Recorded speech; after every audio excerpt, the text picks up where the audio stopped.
evening.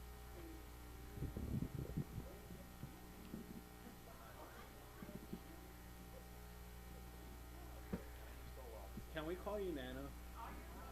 Everybody else does. Okay. This meeting of Newberry's Historical and Architectural Review Board is now called to order. On our agenda is the call to order, the approval of the agenda, the Pledge of Allegiance, announcements, the consent agenda, public hearing and ordinances. There are no public hearing and ordinances. Under agenda items, we have one item, the election of officers of the Historic Architectural Review Board for chair and vice chair. Then we'll have topics for members for discussion, and then we'll adjourn the meeting. Has everyone had a chance to review the agenda? Any revisions or changes? Or do we have a motion? Yep. We have a motion and a second. All in favor? Aye. And the motion passes 5-0. Yeah. Now we'll stand for the pledge.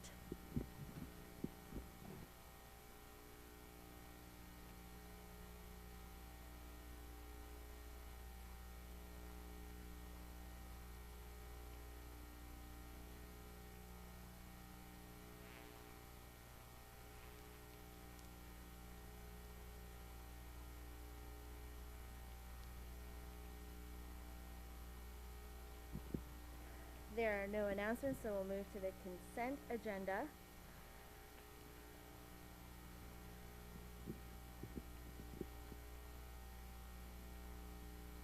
Is there a motion to approve the items on the consent agenda? Is there a second? We have a motion and a second to approve the consent agenda. Okay. All in favor? Any opposed? And the motion passes 5-0. There are no public hearings and ordinances, so we'll move on to our agenda item, the election of officers of the Historic Architectural Review Board. I need to keep the microphone by me, sorry. And is staff going to lead us through this? Madam Chair, as staff works their way down, I don't know that this is a big point here or there, but as you know, at the end of the last meeting, member Conrad resigned. He doesn't live in the district anymore, so he had to resign. The commission will be appointing a new member to the P&Z at next Monday's meeting. I would doubt that a very new member would be selected as chair or vice chair, but it might be considerate to allow that person to be part of that process if you want. Again, it's a small point, I just wanted to bring it to your attention that you'll have a brand new board member at the next meeting who will be appointed on Monday for the HARB and for P&Z.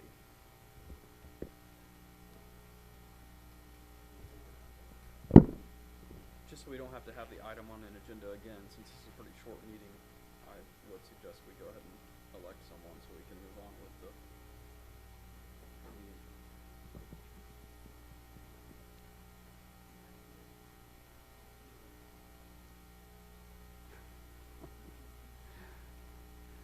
Okay, thank you. Well, Madam Chair, basically, staff was going to ask the chair to go ahead and lead the board in taking nominations for the chair, and then once the election for chair is complete, taking nominations for the vice chair and electing a vice chair. Okay, go ahead. If you're not a secretary, Secretary basically is staff. You could actually with HARB, it's the staff. With the Planning and Zoning Board, I believe you have the option of electing someone or choosing staff. So generally, it's always been staff.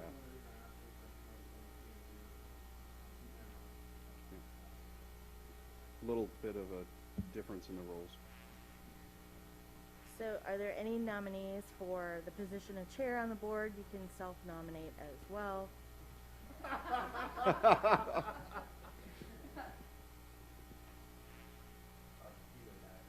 I'd like to nominate Naeem.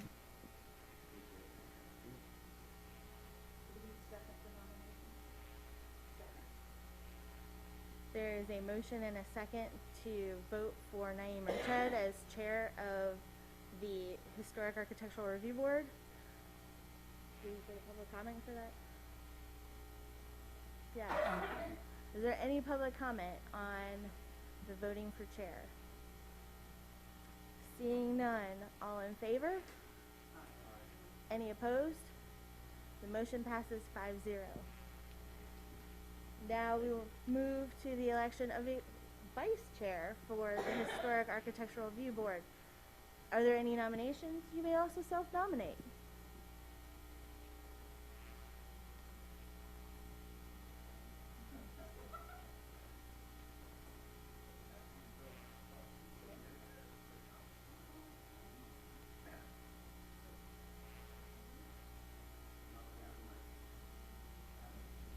I nominate Peggy Roy. You didn't reach the mic back. I would like to respectfully decline that nomination. Thank you very much. If that's the case, I'll nominate Gavin.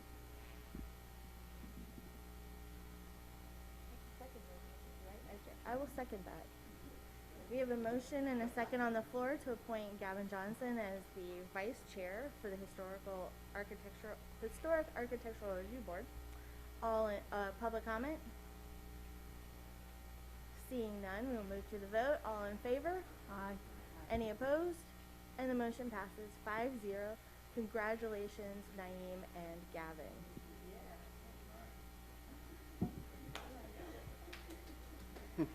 Oh, I'll pass the gavel. All right, and so now we will move to topics for members for discussion. Peggy? I have nothing to say. Gavin? Naeem? I didn't want to say, Hannah, that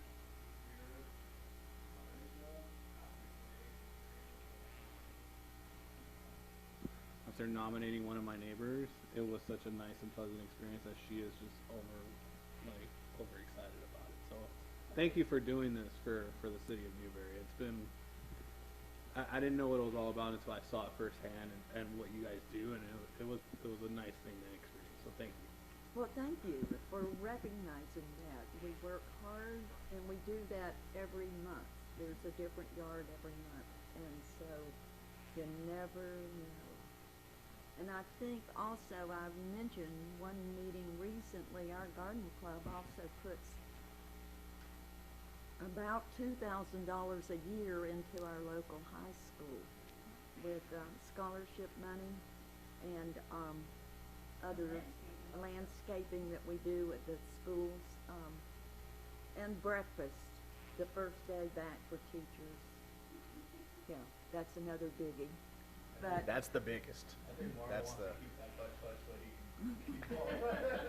And Madam Chair, let the record show that the mayor's yard has never once won the garden of the month, the yard of the month, and I definitely have a flower down there. It may be on its way out, but there's a flower down there. mine has never won either, just so you know. Nor mine. Oh my goodness. Mayor Marlowe, any comments? Topics? Ms. Linda? And I have nothing. So this meeting is adjourned and we will move to the planning and zoning in about 5 minutes. Hey, Linda, you know those roses that we did cutting and poked into those flowers? I thought one of those actually rose. Good for you, Peg. Yeah.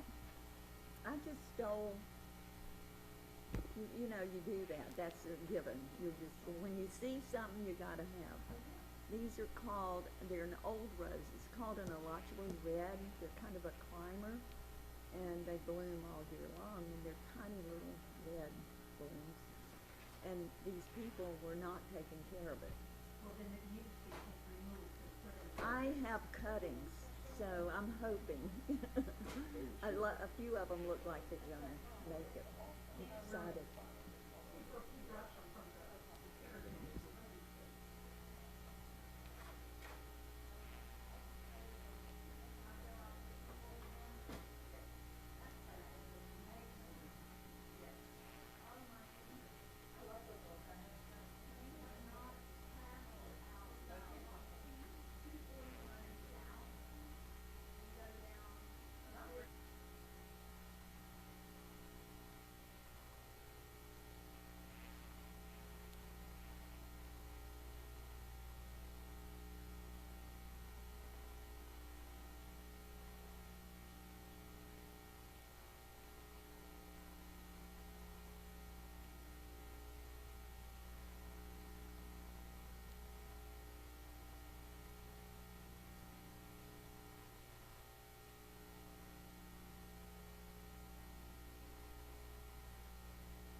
This meeting of the City of Newberry Planning and Zoning Board is now called to order. The following is on the agenda, the call to order, the approval of the agenda, announcements, the consent agenda, public hearing and ordinances. We have 2 items. An application to rezone 67.23 acres plus or minus identified by Alachua County parcel number 02520000000 from agricultural to residential single-family RSF 3 located on the southwest corner of County Road 337, which is southwest 266th Street and southwest 15th Avenue. We also have a second item amending the comprehensive plan by adding a new property rights element as required by section 163.3177 Florida statutes. Then we'll move to agenda items. We have a similar item for the Planning and Zoning Board that was on the HARB agenda, the election of officers of the Planning and Zoning Board. We'll have the election of a chair, a vice chair, and a secretary of the board. Then we'll move to topics from members for discussion, and then the meeting will be adjourned. Do I have a motion or revisions on the agenda?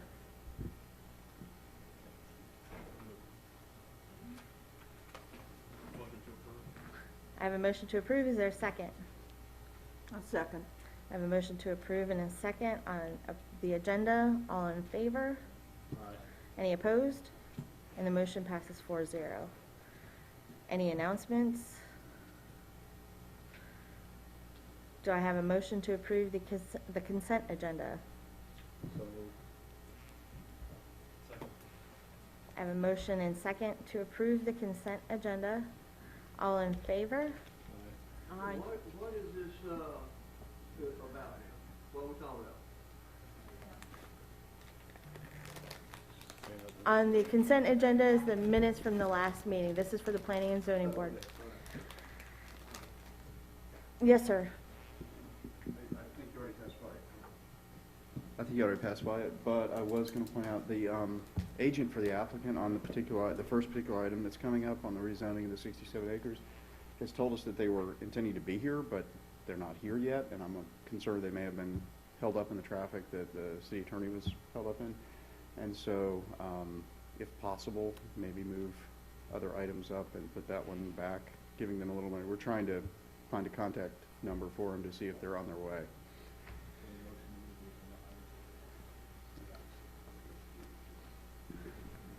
Madam Chair, if that's the case, then I'll want to see if we can motion to move the agenda items. You want to move the agenda? Yeah.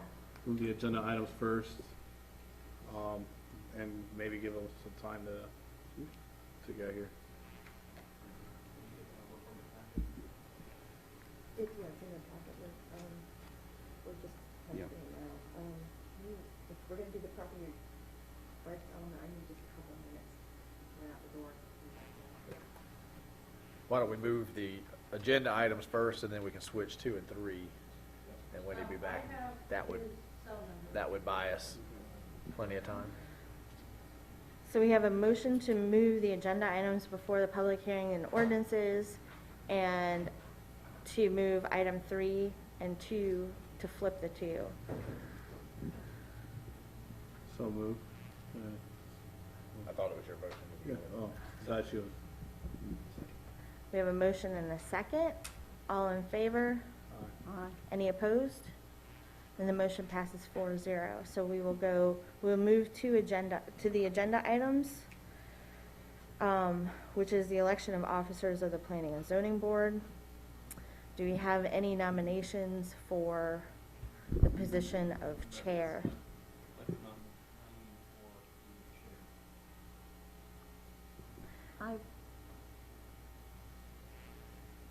I would like to nominate Gavin Johnson for chair.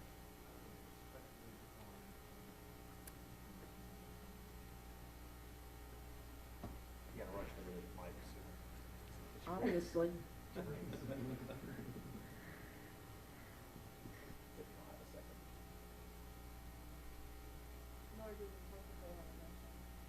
made a motion for that.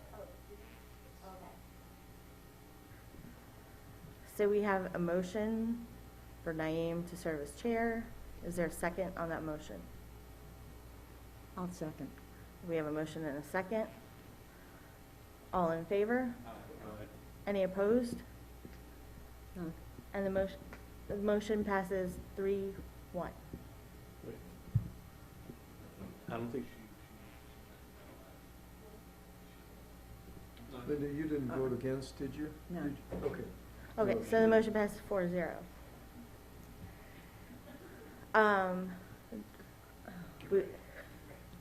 We'll move to the election of the position of vice chair. I'd like to nominate Miss Linda. I think that I would like to nominate Mr. Johnson. I'll second on Gavin. No, it's not. We have a motion and second to nominate Gavin Johnson for the position of vice chair. Any public comments on that? Seeing none. All in favor? Aye. Any opposed? And the motion passes 4-0. Moving to the position for the election of the secretary of the board. I motion for the city staff to continue as secretary of the board. Could staff provide guidance on this? Madam Chair, it's the option of the board whether or not to elect somebody from the board to be secretary or whether to assign staff as secretary for the board. Historically, they've chosen staff, but it's up to the board. I would motion to elect staff in particular if possible to make sure Brian's the main I'll second. one. We have a motion and second to have staff as the secretary of the board. Any public comment? Seeing none, all in favor? Aye. Any opposed? And the motion passes 4-0. Now we will move on to public hearings and ordinances. We have moved up the item about the comprehensive plan to item 2. And Miss Wendy will lead us through the discussion on that. Oh, no, it's quasi-judicial.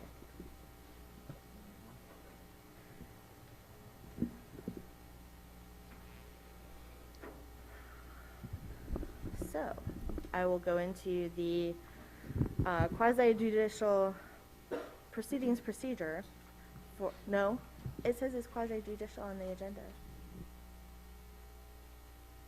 I would agree it's not quasi-judicial. This is a legislative proceeding because this is about adopting a new element for your comprehensive plan. It has a policy decision, and it's not affecting an individual's piece of property, but it's affecting everybody. So not about property, but in general about any action. So it's policy. So it is a legislative process. Yes, so it looks like it to me.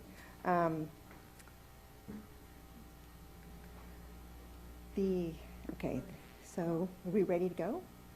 Okay. All right, so this application, we need to zip line by to the, Janine? Got it. Okie doke, great, thank you. So before you tonight is the process of adopting a property rights element, which would be part of your comprehensive plan. And the result, the reason why we're doing that is because there was a law adopted, passed recently that became effective July 1st.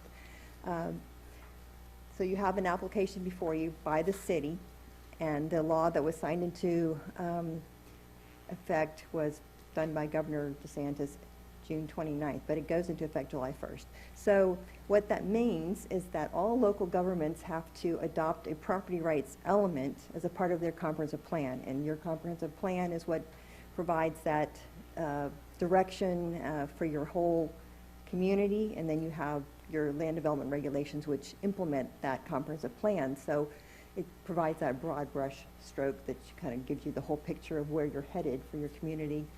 And so what the legislature did is that everybody would have to adopt that either before they ever processed another plan amendment or when they were doing their evaluation appraisal report, which would be updating their comprehensive plan, whichever came earlier. And in this case, it would be before we adopt any new comprehensive plan amendments or process any. So anything that was already heard by you, the Planning and Zoning Board acting as a local planning agency, before July 1st, got to continue. But anything else that was in the process or needed to go through, or any new applications, is on hold until this process goes through. So to address the law in the quickest way possible is to go ahead and proceed with a large-scale comprehensive plan amendment, which is a text amendment by adding to your comprehensive plan a land use, not land use, but a property rights element. And in the legislation, it specifies particular language that they recommended and asked that that be included. Now, you can either adopt your own property rights element and have your own language, or the simplest thing is to adopt what's approved in the legislation. And in talking to our city attorney and with the state of Florida, the Department of Economic Opportunity, which has to review this application, that was felt that the simplest thing to do, safest thing, is adopt what's in the legislation. It's a part of Chapter 163 now, and have those property rights included. And already the Florida state, our Constitution, the Burt-Harris Act, we already have provisions for property rights for communities now. But this reiterates those rights that are already in place and assures a place in the Florida statutes. So those requirements are now, would be a sheet that's shown in your packet that would be adopted by ordinance to allow for those requirements. The right of a property owner that they can physically possess and control his or her interests. You can see them on the screen, and they're in your packet. They're the four items that are actually, and it is in your ordinance, shown in the ordinance, draft ordinance as well. And it would actually implement the Community Planning Act, and the legislative intent is shown in your Florida statutes already. That's talking about that, local governments respect judicially acknowledged and constitutionally protected rights that are private property rights. And then you're just saying that we're going to consider private property rights in every local decision that's made. So by adopting this, once you do that, then we can proceed with any other plan amendment applications that come through, or anything that we need to do or the city would like to amend in their comprehensive plan. This affects your future land use map and any rezonings that might be contingent upon those comprehensive plan amendments. So all those things are on hold. So the quickest way to proceed is to go ahead and go through the process of you all recommending to the City Commission adoption of the property rights element, and then it will go to the City Commission, goes to the review by the state through their expedited review process, and then come back for the City Commission to adopt it on second reading by ordinance. And that whole process, we have it scheduled as quickly as possible. So the next, if you vote to recommend go forward, then we would go to the City Commission on the August 9th meeting, and then submit it the next day to the state for review, get it back. And they're allowed 30 days, and even if they got it sooner to us, which they say they hope they would do, they would review it and accept it, that if it's received before August 30th, we can quickly get it and advertise it in time to get it on the next meeting for the City Commission and get that through and adopt it. And that way, the quickest thing would be then we could start reprocessing and resuming the whole process for other plan amendments that people have submitted for the first meeting in October for the Planning and Zoning Board. So, so we'd recommend that you all recommend to the City Commission approval of the ordinance in your packet for CPA 21-14. I have a question. Sure. Sorry. Go ahead. I've read all of this, and I'm trying really hard to understand all of it. I know it's Tallahassee, it's not you. I understand that. I don't understand, what I don't understand is we're in Newberry or Alachua, whatever. What was our problem before this? Why are we getting all this new stuff all of a sudden, and how is that affecting you and Brian and the amount of work that you're having to do to process this kind of information? That's too many questions, isn't it, Wendy? No, Madam, are you chairing or? You're still going, Madam Chair. The whole process is because your Florida legislature adopted, had legislation that went forward. They had the feeling that they needed to have property rights spelled out again in their legislation under Chapter 163, which addresses the requirements for comprehensive plans and for regulations that will implement that comprehensive plan, that there's a whole process that local governments go through. There apparently was a feeling on the state level that they wanted this in writing, again, to be very clear in that section of the statute to say that property rights will always be considered when local governments are making their decisions. What it does is it makes a little bit more of expense and time. As you know, we're delaying things. It's holding up some things. There is an expense to the taxpayer in the sense that the staff has to devote their time to do this to something that's really already provided for, that many people would agree with.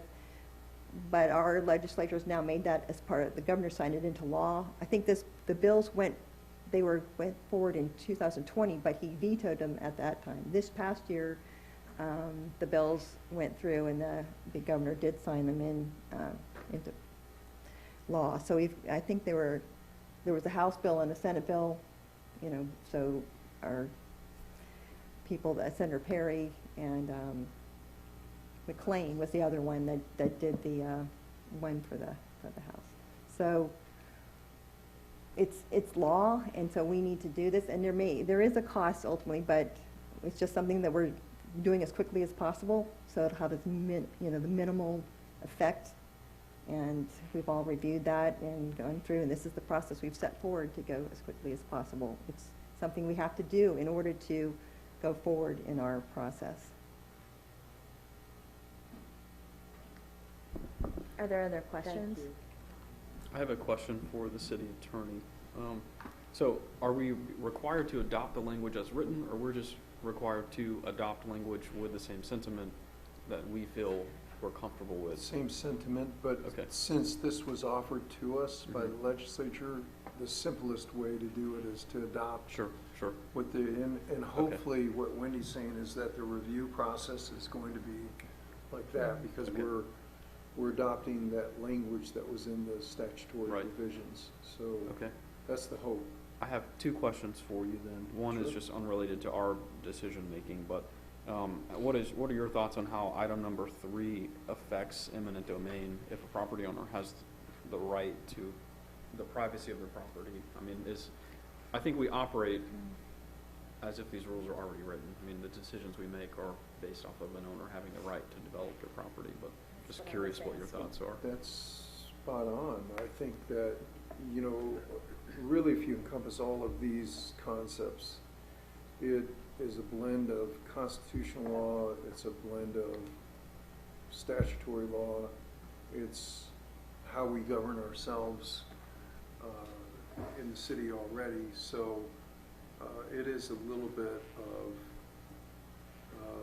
a renunciation.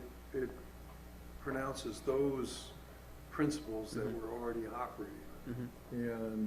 And as Wendy aptly pointed out, encompasses that into our comprehensive plan. So comp plan being the Bible, kind of like the charter is for the city. Okay. Comp plan being the Bible for purposes of planning. So it gives us that information, but really privacy interests constitutionally, Burt Harris law, inverse adverse possession, all of those things are inverse condemnation, I should say.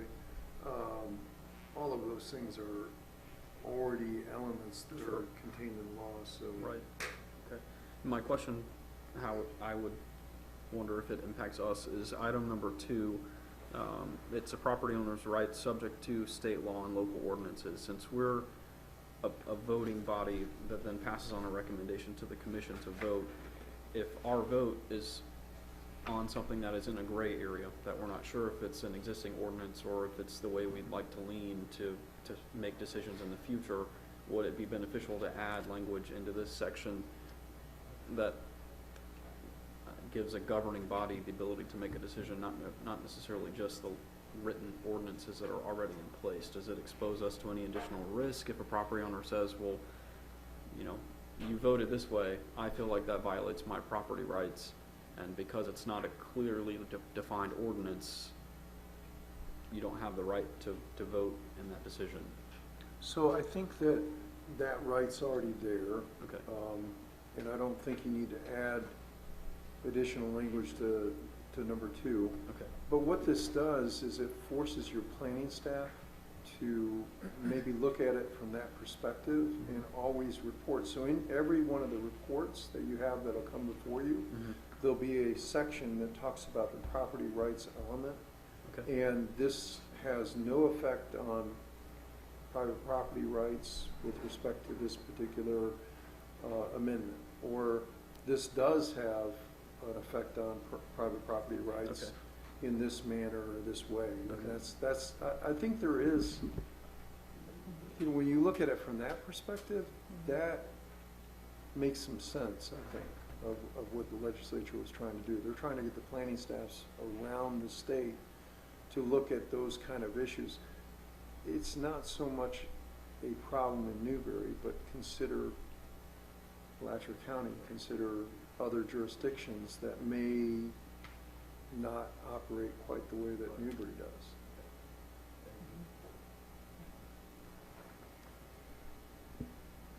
Are there any other questions on this item?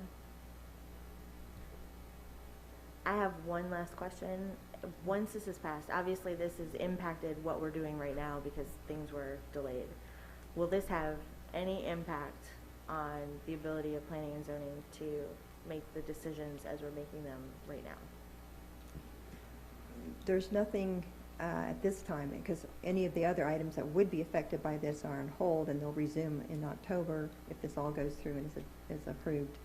So, and we're just presenting it the simplest way possible that we already have been told by DEO that because it's in the legislation that they'll accept, and they won't hold us up any further. So it shouldn't affect any, your decisions will be affected by, like our city attorney has said, that we will provide that information that will affect the different applications that come before you, just for that information to help you make your decisions so that you know. But at this time, there's nothing, but we will work through that together on all of those things, so you're advised as best we can to make those decisions in the future applications. Does that help?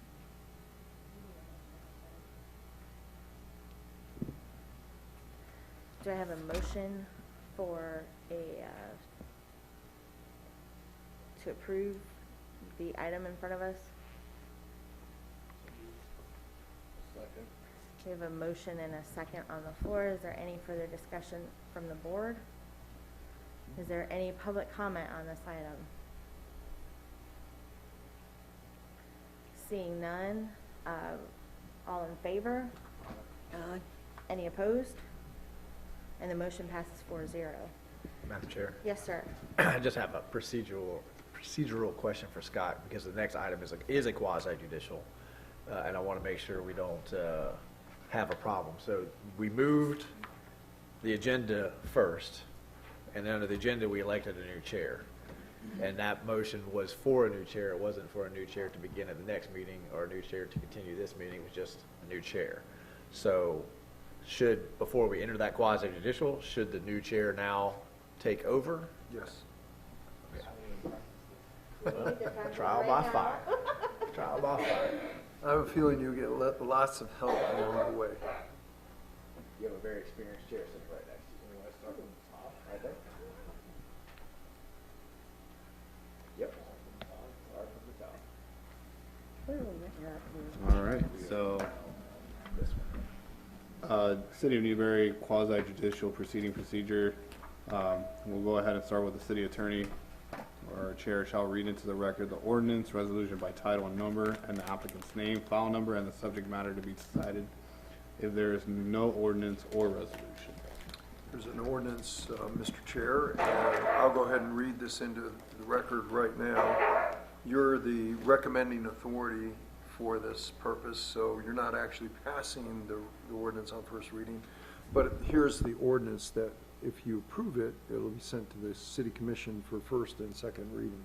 This is ordinance number 2021-35, LDR 2114, an ordinance of the city of Newberry, Florida, relating to the rezoning of 10 or more contiguous acres of land pursuant to an application by the property owner of said acreage, amending the official zoning atlas of the city of Newberry land development regulations, providing for rezoning from agricultural A to residential single-family 3, RSF 3, on approximately 67.32 acres of certain lands within the corporate limits of the city of Newberry, Florida, providing severability, repealing all ordinances in conflict, and providing an effective date. The appropriate motion at the appropriate time will be to recommend to the city commission the passage of ordinance number 2021-35, LDR 21-14. So continuing with the procedure, the city attorney or chair shall explain the rules concerning testimony. Primarily that the substantial and competent evidence must be met when the board makes a decision. All public testimony will be taken under oath. Everyone testifying will be subject to cross-examination. All documents and exhibits shall be entered into evidence.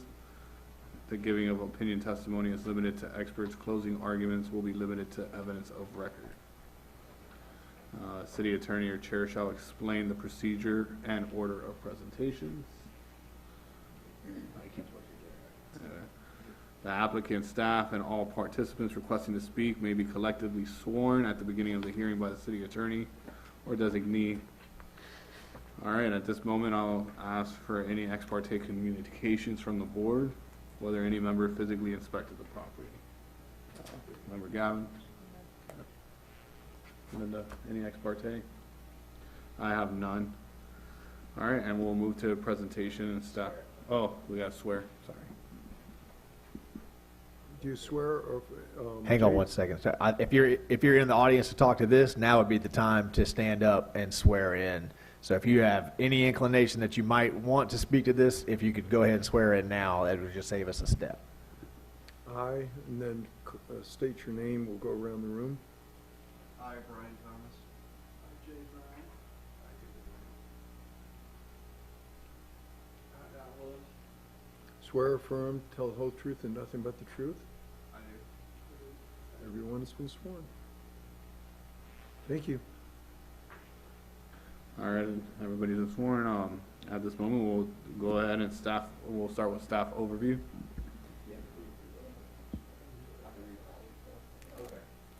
So the presentation order goes as follows. First we'll start with staff overview.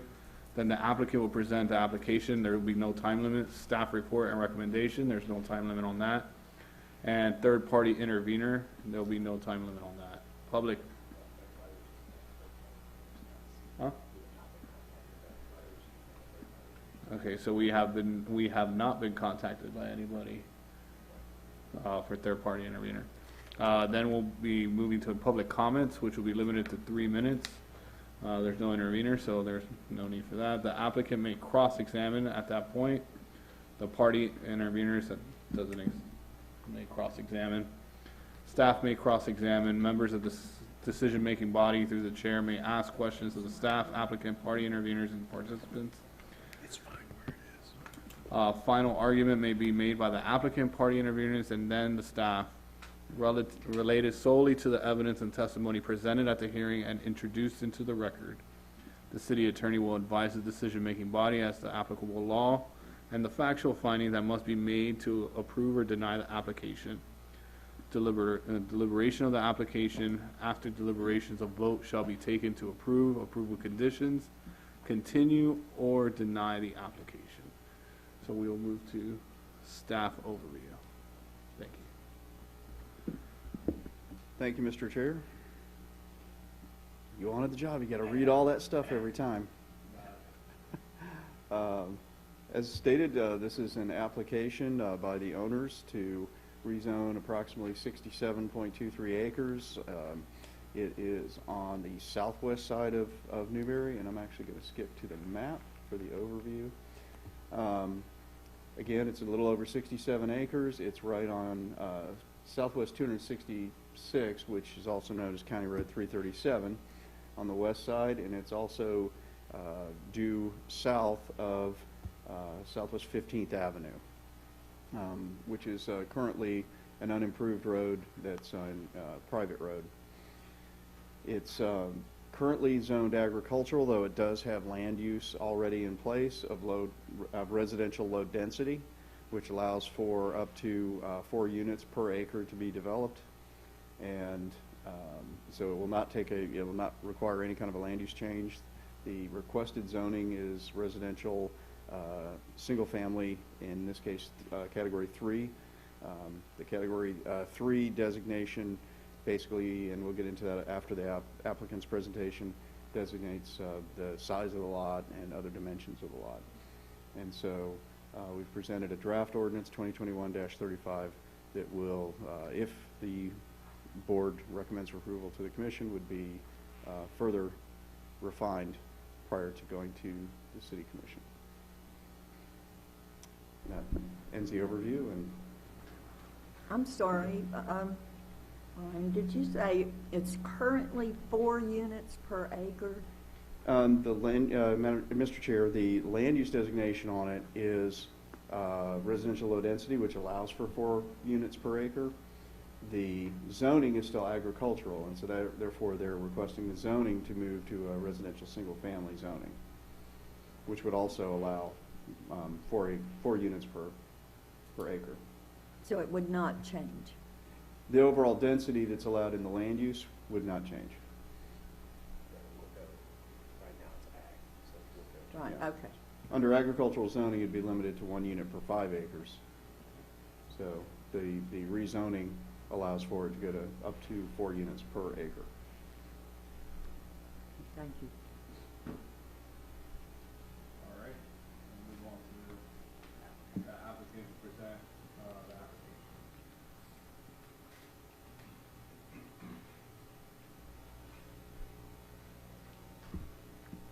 Good evening, Mr. Chair. My name is Jay Brown with JB Pro. We're an engineering and surveying company in Gainesville, and we're very happy to be here for you all this evening.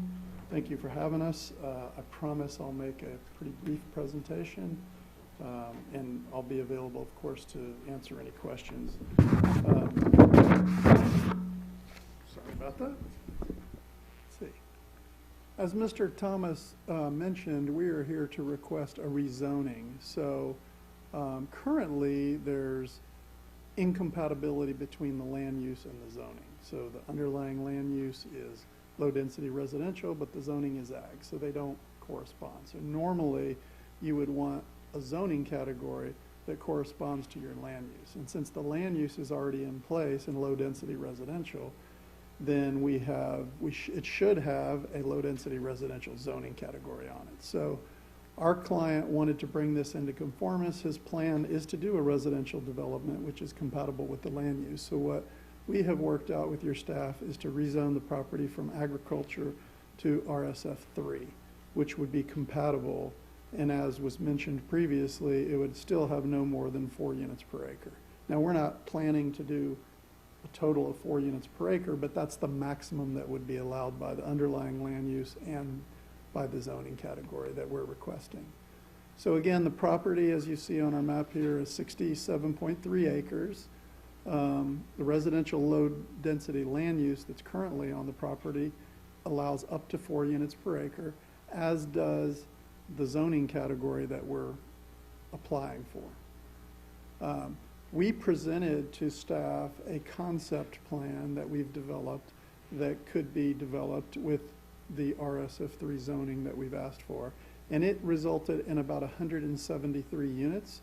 That comes out to a density of 2.6 units per acre. So we may do a little less density than that. We may do slightly more. But we think we've got it, generally where we would like to do it if we come forward with a development plan.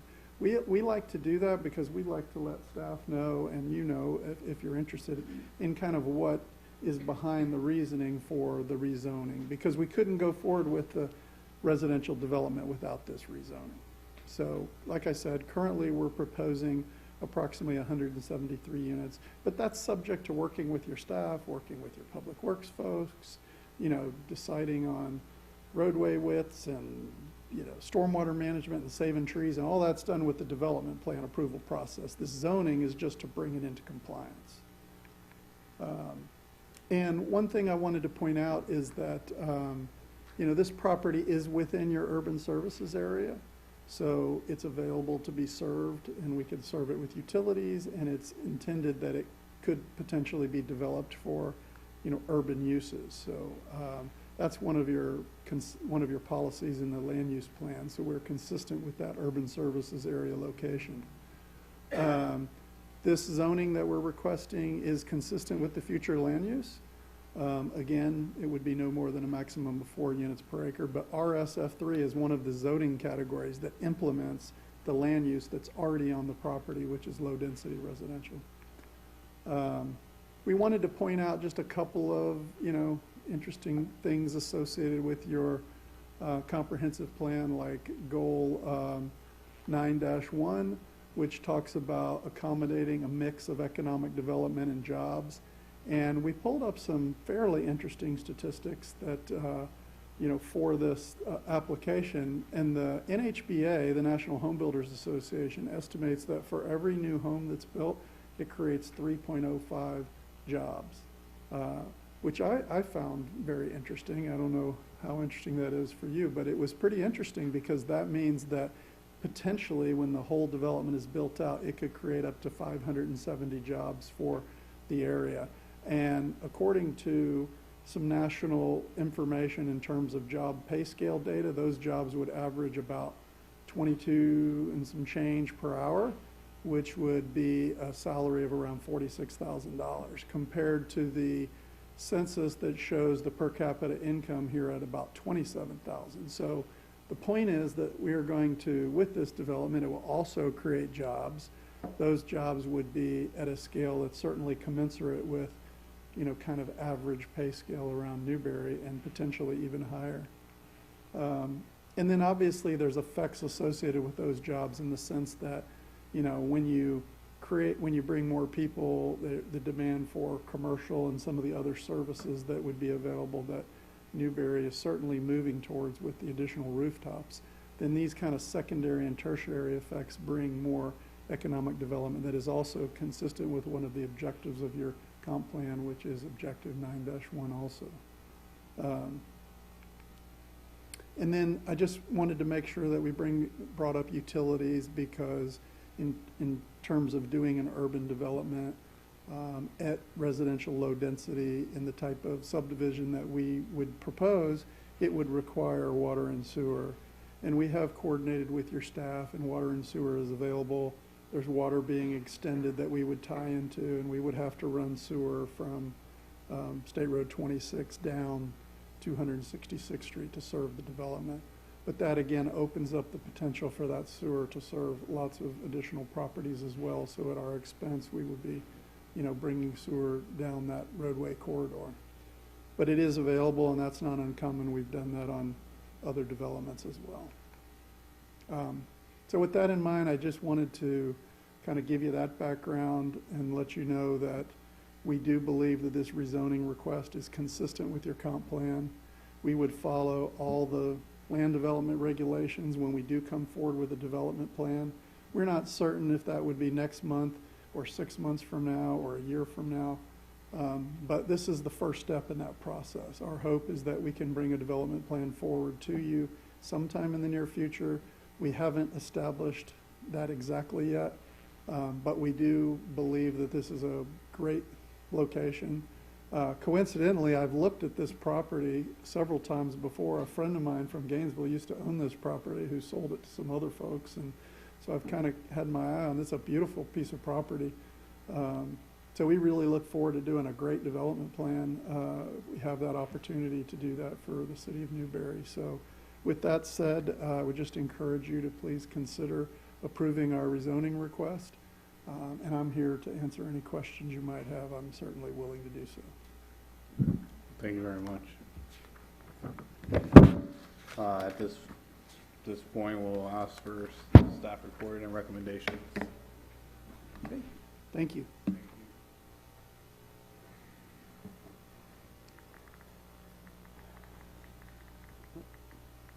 Okay, so,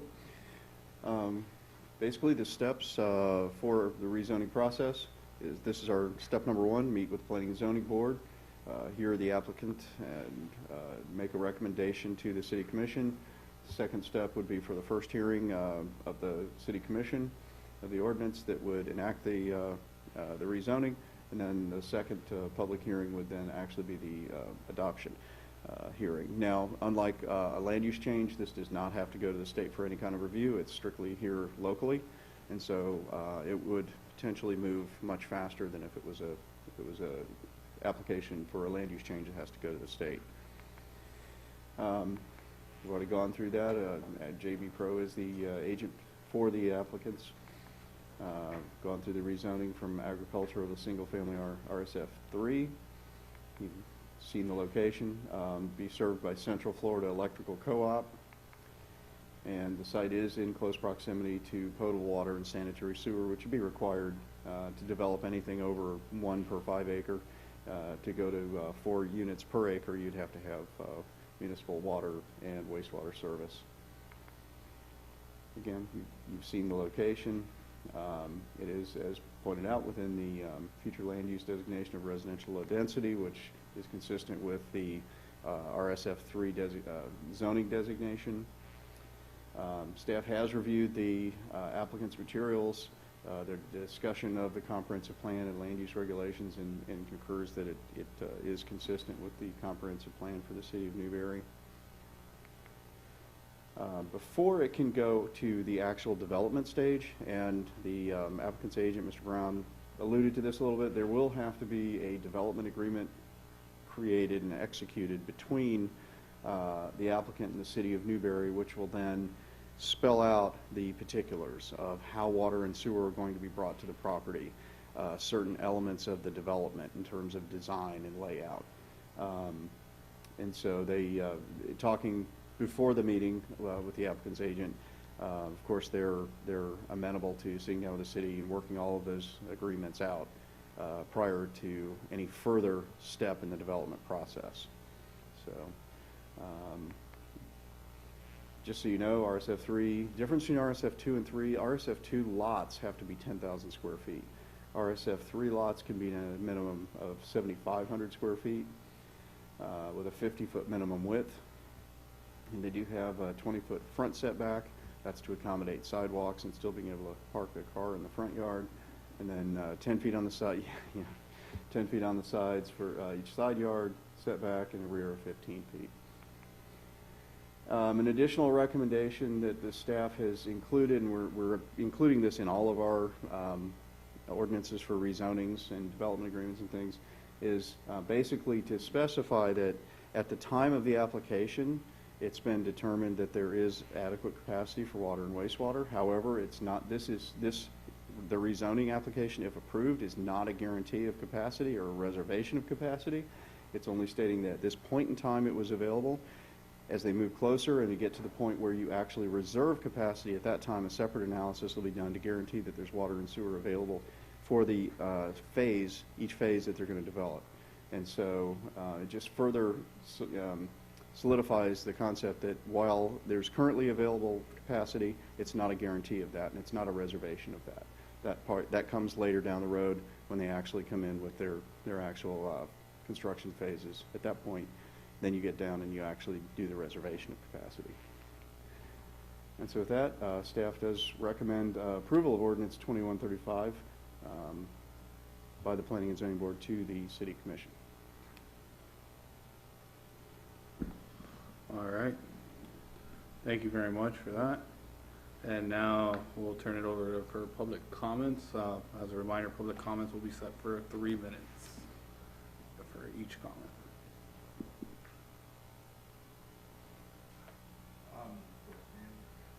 Yes, please approach the mic, and if you could state your name. Yeah. I guess my only concern is we Please, need you to all introduce yourself and make sure we're recorded for the record. My name is David Lamp, and I own an adjoining property just on the south side We've got a little over 6 acres, which will adjoin the property directly. And just the land use that RS3, whatever it is, where they could build a house within 15 feet of the property line, and I would have virtually 10 to 12 new neighbors right on my property. We're in the process of putting a home out there right now. We've just started, and in addition to that, so naturally I'm going to be opposed to it. In addition to that, I would also like to point out that the highway is in terrible condition. The road is at 266, and any additional use of the road with construction trucks and new residents is just going to make that road that much worse. It's crumbling on the sides now, and that would just be my main concern, would be that density in that area where the whole surrounding area is 5 acre, you know, I know it's within the city and everything, but, and the use of the highway by the construction teams, making it even worse than it is now. So that's pretty much all I have. Thank you.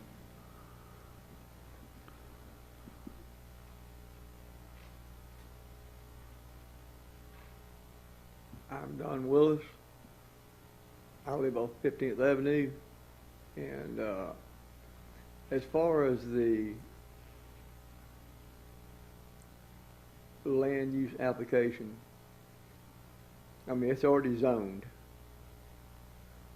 It was postponed because Newberry had to put a bypass road before they could build west of Newberry. This is back either in the 90s or short after that. They had to build a bypass road, and there was no road built. How is this possible for them to try to develop this one piece of land for that many units, that many vehicles? Newberry is past its capacity. That's more vehicles on the west side of Newberry and through Newberry. How is this? How legal is that? Since it was stopped before.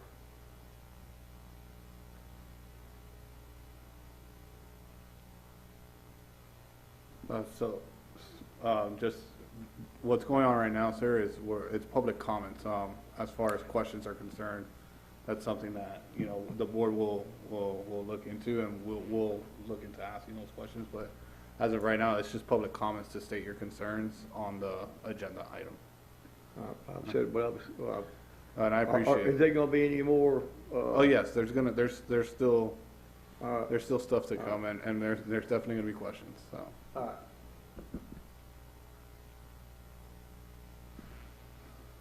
All right. Do we have any other public comments? All right. Seeing none, this is a part for the intervener, but there's no third-party intervener. So with that being said, we'll move to the applicant may cross-examine. If he has any cross-examination. No for the record. And party interveners may cross-examine, and staff may cross-examine if they have none. All right, members of the decision-making board through the chair may ask questions of the staff, applicant, party interveners, and the participants. What we get to ask. So. Oh, no, please. Can staff address the concern about the road and if the development would trigger any type of work on the roadway? Mr. Chair, there will be some kind of road work requirement. I'm sure, number one, it's a county road, and so to gain the 2 access points on the county road, there's going to have to be some kind of accommodation for that. Whether and typically what the county has required in the past of applicants like this is that they pave from one end of the property to the other, repave, add turn lanes, widening if necessary and that kind of thing. But that is only for the distance from one end to the other of the property. Again, when you get to the development stage, then that's where you actually, prior to that, you'd be doing, the applicant rather, would be doing traffic analysis and providing that information both to the county and to the city in terms of the traffic impacts.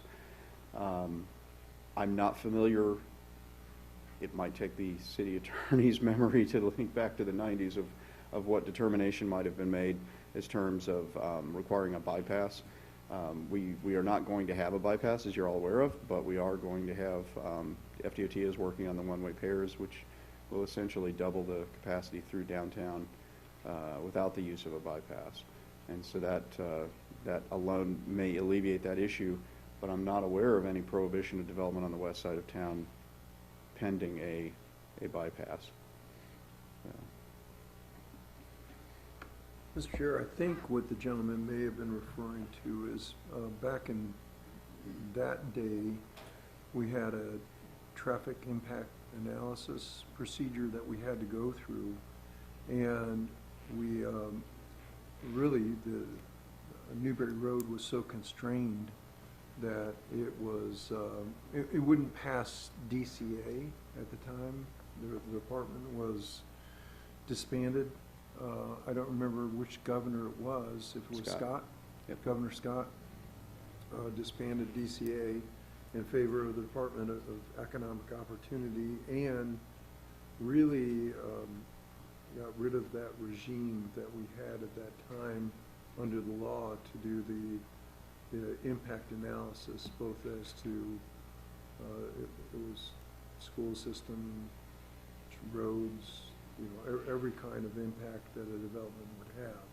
So the permitting process that I think the gentleman was talking about was a prior permitting process that we had to undertake under DCA. That's what I think he may have been referring to. Mr. Chair? Can I jump in on your roads question? Yeah, this is an interesting proposal here because it's on a county road and a city road. The county would certainly say you've got to improve, repave the distance of your property. I can't imagine them saying, unless they may say that they have to pave more than their property because that road is in poor shape. I want the P&Z to be aware that the commission is looking with a lot of interest, I would say, at connecting 15th. Right now, 15th kind of doesn't dead end, but you get shunted to the north, and then you can come back around through a neighborhood. The commission is looking at connecting. We've already, I think, have the contract for the easement. Now it's just a question about actually putting it in the road. City of Newberry has the same stance as Alachua County. When you develop along a road, we require you to put in the road. So if a developer were to come in there, we would say that road development is their responsibility. My question here is, I think that having 2 points of entrance and exit on 337, I think that property is too narrow to fit in two. So I'm curious why, and you may have had this conversation with the developer, I'm not sure, but it seems like we would require the developer to pave at least that section of 15th along their development as well, since it seems in my mind like 15th is clearly going to become a road that passes through Newberry. And I want to start by first acknowledging the fact that I appreciate the developer looking at the west of Newberry for development, because we have an awful lot of development happening on the east. And so I kind of like that idea of growing in a more concentric circle. So while we're talking about the 337 part, seems like the city of Newberry would also want 15th paved and one of those points of access to come off of 15th and not have two onto 266. That's, thank you, Mr. Chair.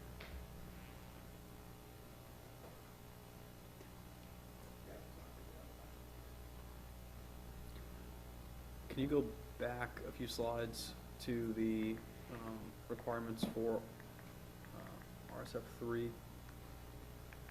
So, can you tell us again the difference in RSF3 and RSF2, which is the other residential Okay, zoning. yeah. If you look at a zoning map, Mhm. I don't see any RSF3 properties in the city. Mr. Chair, there currently may not be any RSF3, or if there are, they're very small additions around others. The primary residential zoning district, other than now PD or PRD, has been RSF2. The primary difference is the minimum square footage of the lot. RSF2 is 10,000 minimum. The RSF3 is 7,500 square foot minimum. As far as the setbacks go, they're virtually the same. Okay. And so it's really primarily just the size of the lot. There may be two reasons I could think of, and perhaps Mr. Brown could address it more directly, to go with a smaller lot size, even though they seem to have more available acreage to work with, is preservation of some areas on the parcel in terms of there might be some natural features, trees and such that they are trying to save by using smaller lots. It also lends itself to a little bit more compact development, so it might save a few dollars for the developer, but also, too, it could be market forces as well, because the trend in the residential development has been the smaller lots. People have less lots to have to maintain. Those are just kind of supposition, but they're ideas of why they're going for 3 rather than 2 when they may have enough acreage to accommodate 2.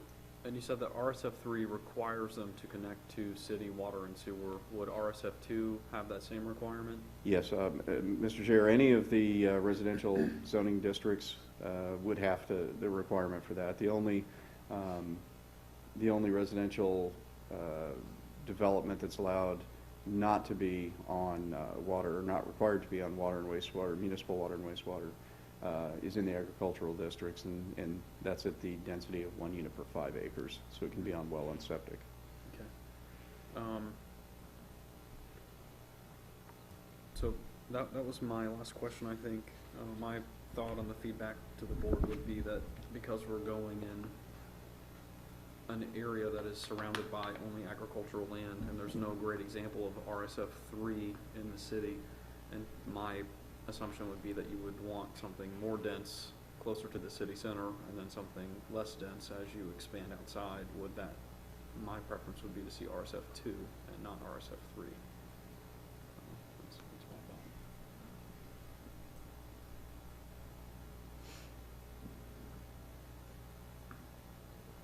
thought. Mr. Chair, I'm sorry, I'm the person who's always questioning everything, but here we go. There's several new developments in town, one behind Hitchcock's, then the one out across from RPM, and I don't know any of their names. I just know where they are. How many homes per acre, or that's what we were talking about here, per acre, 4 homes per acre. How many homes per acre is in that thing behind Hitchcock's? Mr. Chair, the required density of those for either Oak Park, which is the one behind Hitchcock's, Avalon Woods, which is the one that's up by East and Newberry Sports Complex.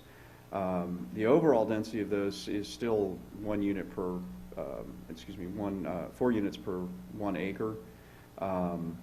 Some of those are most of them usually end up to be slightly less than that, because by the time you factor in required open space, stormwater basins, the roadway development that goes in there, that takes up a fair amount of acreage. You're still, even though they're fairly compact, you still end up in the 4 units per 1 acre category, and that's generally what those all are. In this instance, because they're planning for a lot more open space, at least through their conceptual design, which is not the design that you're approving, it's just to give a general overall idea of what it may look like. It looks like they're trying to save more trees, and as Mr. Brown pointed out, it averages out at 2.6 units per acre instead of the allowable 4 units per acre. My concern with explaining it in a way that the more dense neighborhood saves more trees is the examples that we have in town. When you look at, let's say, Newtown, that is a larger lot size. When you compare it to Oak Park, that is a smaller lot size. There are much less trees in Oak Park than in Newtown, and I think to suggest that we should make a decision based on a site plan that's totally conceptual and based on a theory that they're gonna save trees because they are going to a higher density. That's confusing to me. If it's more dense, wouldn't that imply that they're trying to fit more homes on the property? Mr. Chair, again, at this point, we're not approving the conceptual plan, we are approving the zoning, and so in theory, they could come back with a plan that goes to the full 4 units per acre when they actually present the development plan. The practical reality of that, though, is going to be driven in large part by the lay of the land, the topography, the features, and they will have to do for instance, they're going to have to do a tree inventory and provide a landscaping plan and show what protected trees maybe have to be taken out to facilitate development versus the ones they can save. And then there's a formula we use to figure out how many they have to replace and that kind of thing. So, yeah, before you get to that point, they will have to present that information in higher level of detail to show what's actually going to be removed and developed. Mr. Chair. But we don't get to see that development plan. Does the commission get to see that? Yes. Mr. Chair. I'm sorry, I jumped in on Gavin's time, but there was a question buried in there. Have you discussed with the developer paving 15th? You presented that? I think, Mr. Mayor, if we did, it was months ago, and I'm more of a hypothetical position than not a hard and fast. I would encourage going back to that because the commission is eventually, one way or the other, either by its own means or by a developer means, is going to pave the connection from 15 to 266. And I think if we don't require the developer to pave his portion of 15th on the west side, I don't know when that would ever get developed, or it would all get developed on the backs of whoever develops on the north side of 15, right? And I don't think that's fair as well. So I want to create a situation where we're being fair to this developer, we're being fair to future developers, those kinds of things. Help me understand the process here, because we have a developer, before we come back to the commission, there's going to be a developer's agreement, right? All we're talking about here today is zoning, but there would be quite a number of things that I think we would want to stipulate to the developer moving forward. But once we change the zoning, since they already have the land use, which is odd to me that they've got land use already, I'm sure we've done that before, it's just slipping my brain.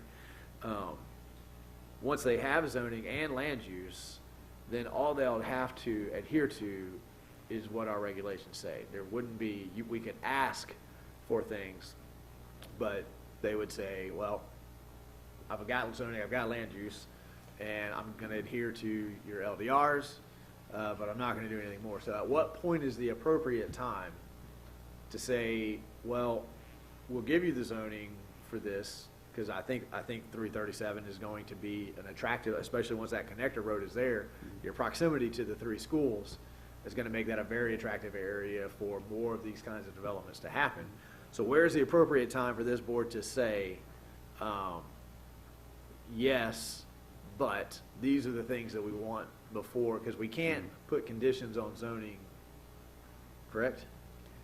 Conditional zoning, correct, yeah. In general, it's while not completely illegal, it's dangerous. Completely illegal, not completely. Well, the courts have allowed it in certain circumstances, but in others, based on the actual terms of that particular contract. So you said there's a developer's agreement that will happen, which is less formal than a developer's plan, right? I appreciate that they've given a conceptual idea, and I'm going to give some feedback on that conceptual, and I know we're not here to discuss that right now, but I'd like to let them have some feedback on the kinds of things that we've been thinking about.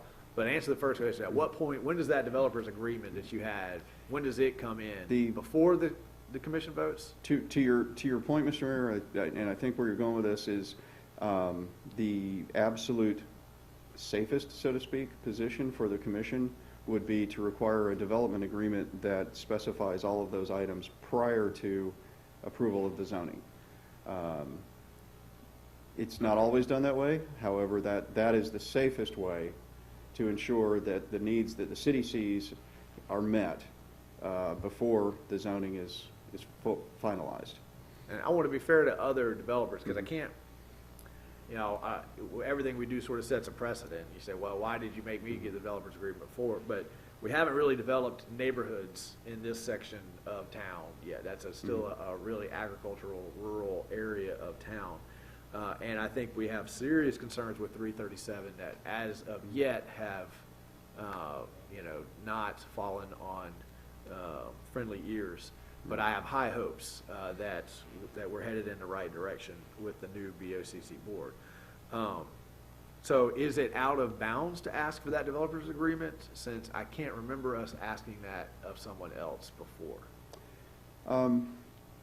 The last just sort of straight zoning neighborhood that we have in Newberry, when I went to look it up, was Newberry Oaks.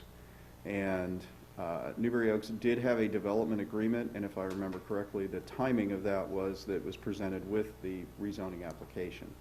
Okay, so we would be So- in line then by saying, we'd like to see the developers agreement, and that would be the opportunity for us to say, hey, you got 20 heritage oaks on that property, you gotta save some percentage of them.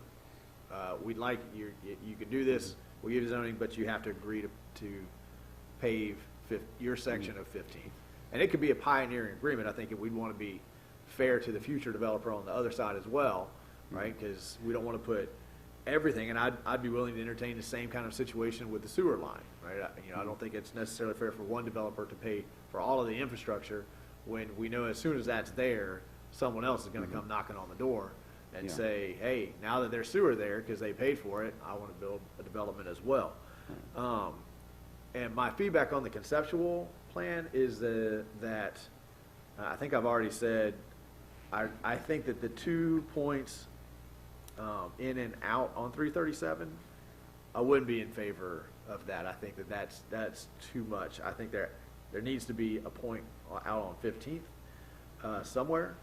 I also I really dislike putting the houses, especially I would assume there's probably going to be the backyards right up against 337. We've had a couple of neighborhoods that have done that, and I don't think it's a very attractive look. I'd like to see some buffering there. Maybe move the stormwater up against the road, move the houses back behind. And then I just think it's, in terms of flow, I think it would be much better to be able to get out 337 and get out on 15th. It seemed like I had another thought as well. It'll come to me. That's my feedback on this concept design, which is just a conceptual. I get it, but just know that would definitely be something I would bring up again if the final site plan comes in and all these backyards are right up against 337. Mr. Chair, want to hear from the applicant agent again, or do you have more questions for I have staff? another question. Mhm. Mr. Chair, what is the industrial area up north of the property Southern Fuel? No? No, Mr. Chair, that's actually an undeveloped industrial area. It's got industrial zoning, but there's nothing, it's basically, I believe the only thing that's on that land right now is a storage unit, a self-storage unit. Southern Fuel, it is further west, about a mile further west.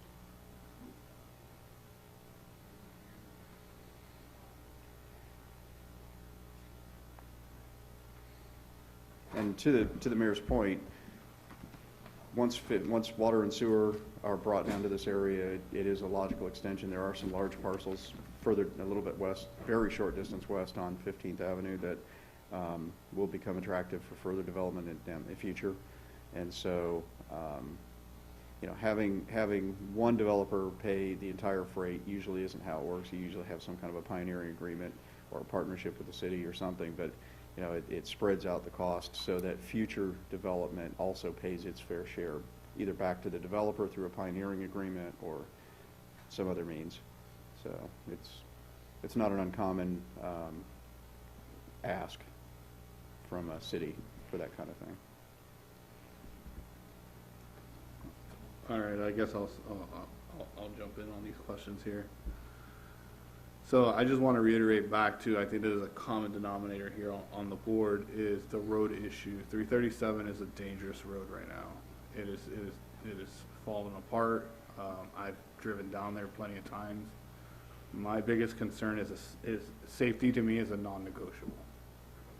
And if this road, I hear high hopes, and I have hopes for our BOCC. I think the communication is working out a little bit better than what we intended and expected.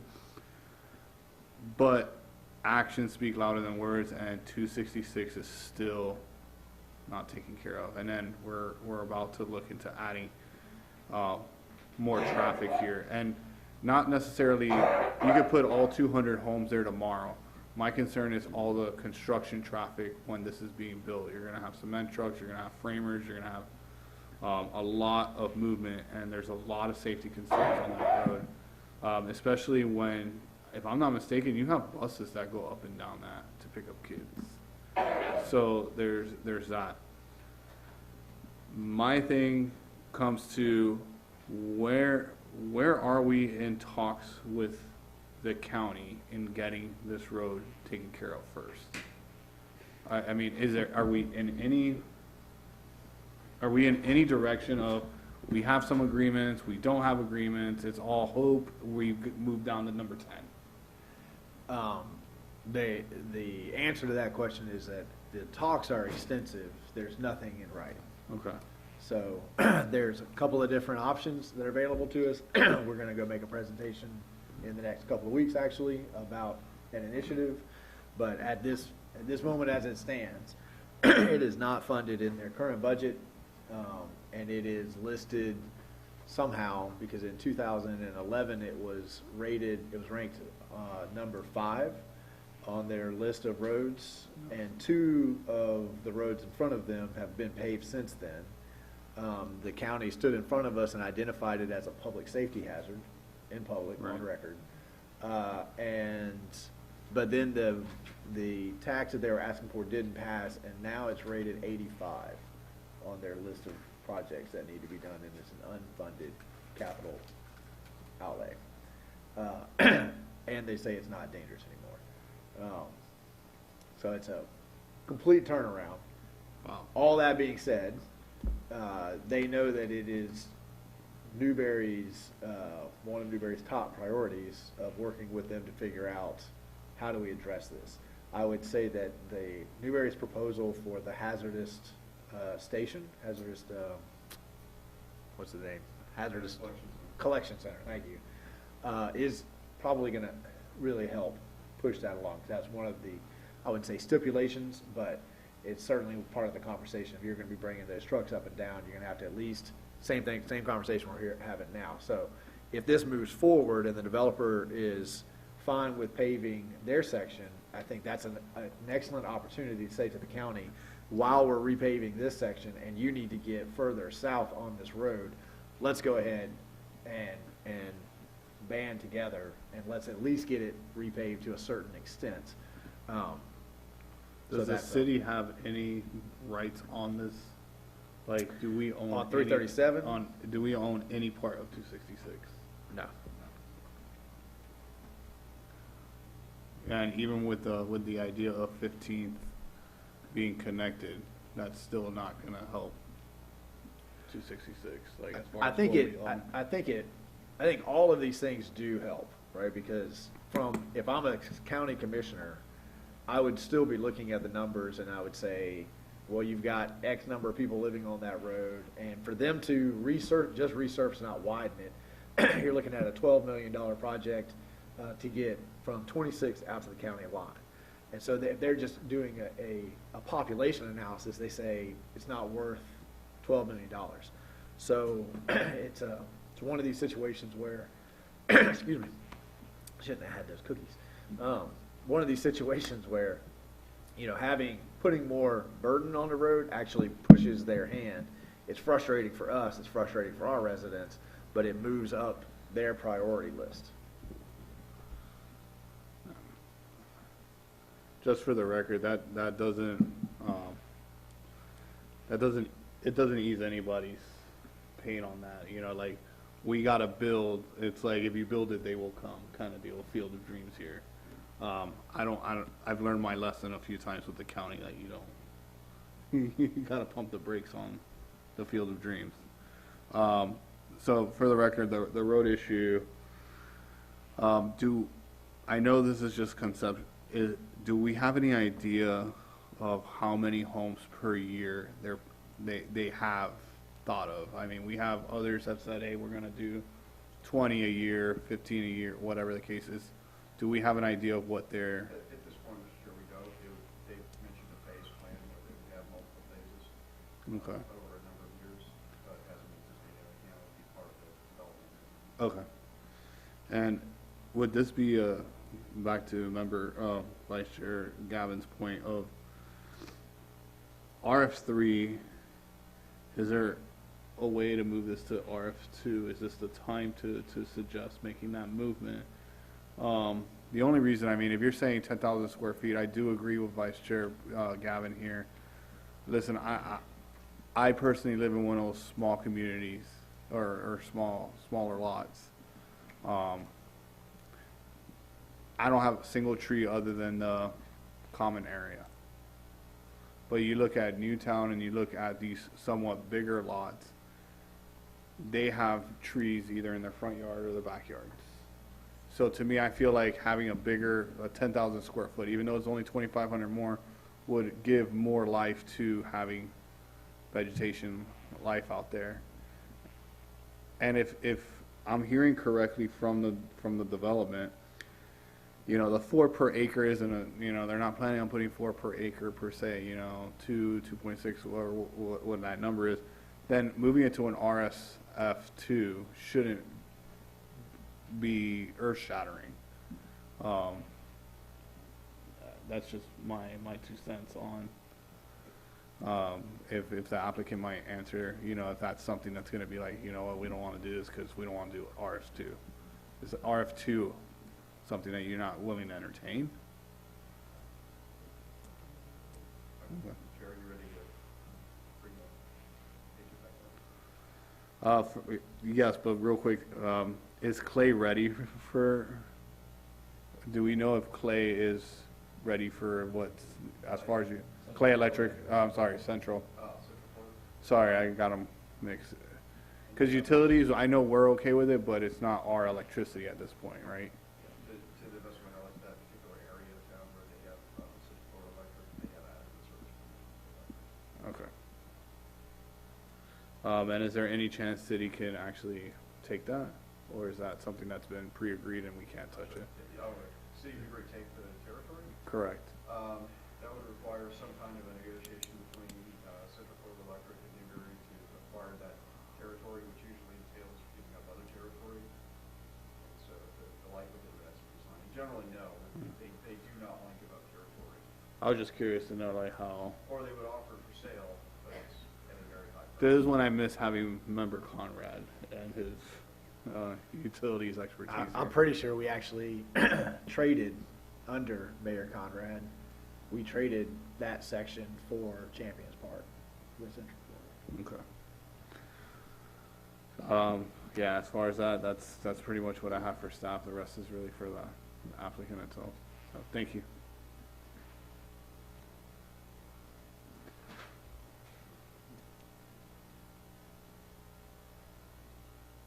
Do it. I don't have to ask the applicant to come up or anything. He can. Okay. Hey, that's what I'm trying here. Okay.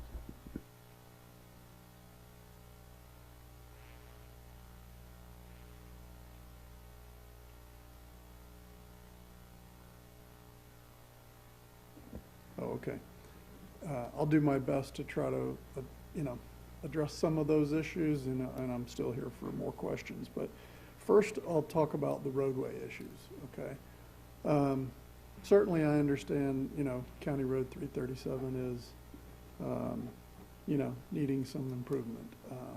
I certainly understand that. I know the county also understands that they need to, get more money to improve a lot of roads that they have in their system.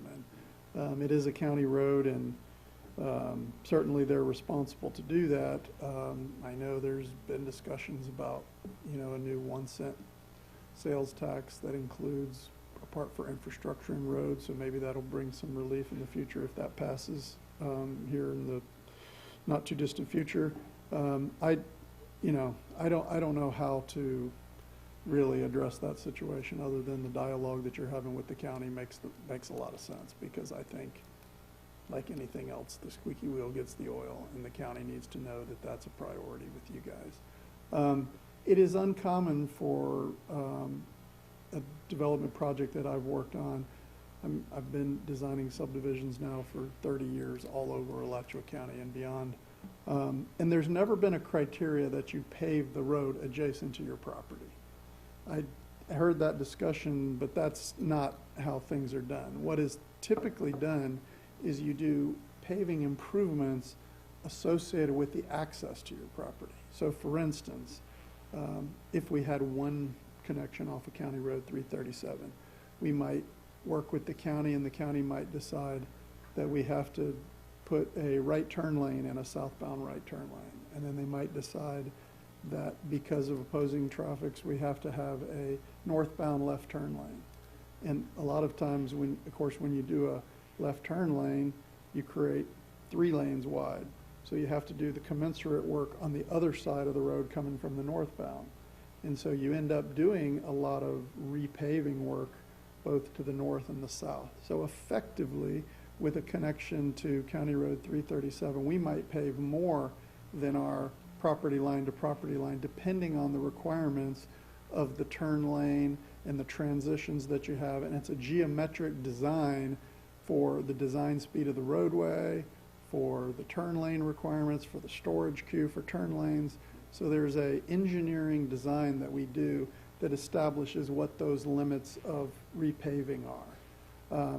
And it's not associated with, property line to property line. It's a design of a roadway improvement that meets FDOT requirements, standards for engineering design. So they don't say you have to pave from the frontage to the frontage. They say if you're going to access here, you have to have a right turn lane, a southbound right turn lane, you have to have a northbound left turn lane, and then we lay out all the roadway improvements that are required for meeting the design requirements. So similarly, if you thought about 15th Avenue, it certainly is debatable whether or not we should connect to 15th Avenue, okay? We didn't consider that because we didn't consider 15th Avenue as significant a road, or we just felt, if you're coming to and from town, it's just going to be a lot better for the residents to turn right off of 337, and we would do roadway improvements on 337 that would make that safe. So we didn't necessarily think that it made sense, given the condition of 15th Avenue, for the residents to come from the north, for example, turn onto 15th and then turn into our development. It's just kind of an extra movement. And because of that road, it would require, additional improvements as well. So again, even if we were going to approve or do a connection to 15th, I'm not certain that it would make sense that we should be repaving 15th all across the entire north frontage of the property. I've never in all my career have been involved in a project where a local government or a county said that we needed to do that. So that would be extremely unusual if that was required. And I would ask your attorney this, but I'm not sure it's legal in a zoning situation to make a zoning contingent upon something like that that's not part of your land development regulations. So I would be careful treading on those waters. We certainly want to sit down with you, and if it makes sense that we should connect to 15th Avenue and you all feel strongly about it, we're certainly willing to consider revising our plan and consider that. It just didn't seem like the most logical way to provide access to this property given the current conditions there. So you're bringing it up. I wasn't aware of the potential of the connection that you were talking about. I'm more aware of it now, and so we're certainly willing to sit down and talk about it. But I don't think it's reasonable to request that we pave all of 15th Avenue. That's almost half a mile of road that we won't be using for our development. Now, what we have been willing to do and what we've shown on our development plan is we're willing to provide right-of-way so that if that road is ever improved and if that road is, to be a more significant road, you would need more right-of-way. I mean, there's not right-of-way there. So we showed on our development plan dedicating to the city 40 feet of right-of-way, so that you could ultimately have, and then assuming you could get a commensurate amount of right-of-way on the north side, then you would have a right-of-way to put a significant road through there. So that's, I want to say, maybe about 2.5 acres of property that, you know, I mean, you could argue that might be worth, you know, I don't know, $60,000, $70,000, $80,000 or something. I'm not exactly sure of the value of the property, so to speak, but it's a significant contribution, just giving up that development of that land to do that dedication for that right-of-way for 15th Avenue so that it could be improved in the future. Again, this is the first time I'm hearing about this, so I wasn't prepared to say, you know, what we can and can't do in regards to the connection on 15th Avenue. But I think we'd like to learn a little bit more about, you all know your city very, very well, and a lot of the issues with all kinds of properties in the city. So we would certainly be interested in sitting down and talking about it. And we would also be interested in doing the development agreement, like we discussed and like you all have mentioned. So that's not an issue, but we just want to do it within the framework of something that's reasonable and makes sense. For instance, as I mentioned, you know, I can't recall you asking somebody to pave a road for, you know, a half a mile that they may or may not be even using. So I think that's a legitimate discussion that we just have to have. And again, I'm not certain that it's germane to the discussion here, which is how should this property be rezoned? And right now, this property has a low-density residential land use, so the discussion of what type of zoning to be compatible with that land use makes sense. When we need to do the developers agreement, we're open to discussion. I think the city attorney should, you know, advise you on that. I'm certainly not a lawyer and don't pretend to be. So if it's appropriate for us to do that before we go to city commission on this, you know, item, then we're willing to sit down and do that. Usually, developers agreement are done when you submit a development plan. So we're not to that stage yet where we're bringing a development plan. But during the development plan process, you have the right to say yes or no to connect to 15th Avenue, you know, those type of things. We talk about roadway widths and all the issues of the development per your land development regulations. And then, you know, I guess that's just my commentary regarding the road issues. We know that we're going to have to do some improvements and some significant improvements to County Road 337. In other words, it'll be one of those roads, and you see them, you know, I saw a couple of them on my way here today where, you know, you're driving down a county road and all of a sudden you get on a nice section of road and you're thinking, oh, wow, this is nice. And the reason why is because the development came along and they had to do all the improvements for access, and you've got, you know, nice turn lanes and nice clean road or whatever. So there's no question that when we do this development, that the county will require us to make significant improvements on County Road 337. We will have to do roadway connections, access connections. And the way that they determine that, just so you know, is based on the number of units. You create a certain amount of peak hour trips, and if you exceed a certain threshold, then you're required to do those improvements. So we would have to do complete repaving for all those improvements. Again, we'd have to sit down with the county and determine what those limits are, you know, how long it is, but it's, you know, hundreds and hundreds of feet in both directions. So that just depends on some of the specifics of lane queues and things like that. But yes, we will be contributing to improving County Road 337. And then if we're going to do work on Southeast 15th, then, you know, we would have to extend our work even further north of 15th Avenue, because we would have to do the same thing as far as where do you transition and make that access if that was the more significant access. So, again, this is the first time I'm hearing about the concerns about 15th Avenue, so we need to, you know, talk to the city a little bit more about that and work through that with the developers agreement.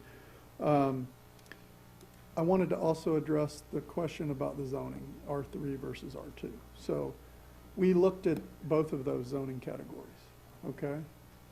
And our current plan right now shows lot sizes in the range of about 70 foot by 120 foot deep, okay? which is bigger than the lots at Oak Park, it's bigger than the lots at Newberry Corners, it's bigger than the lots at Avalon Woods.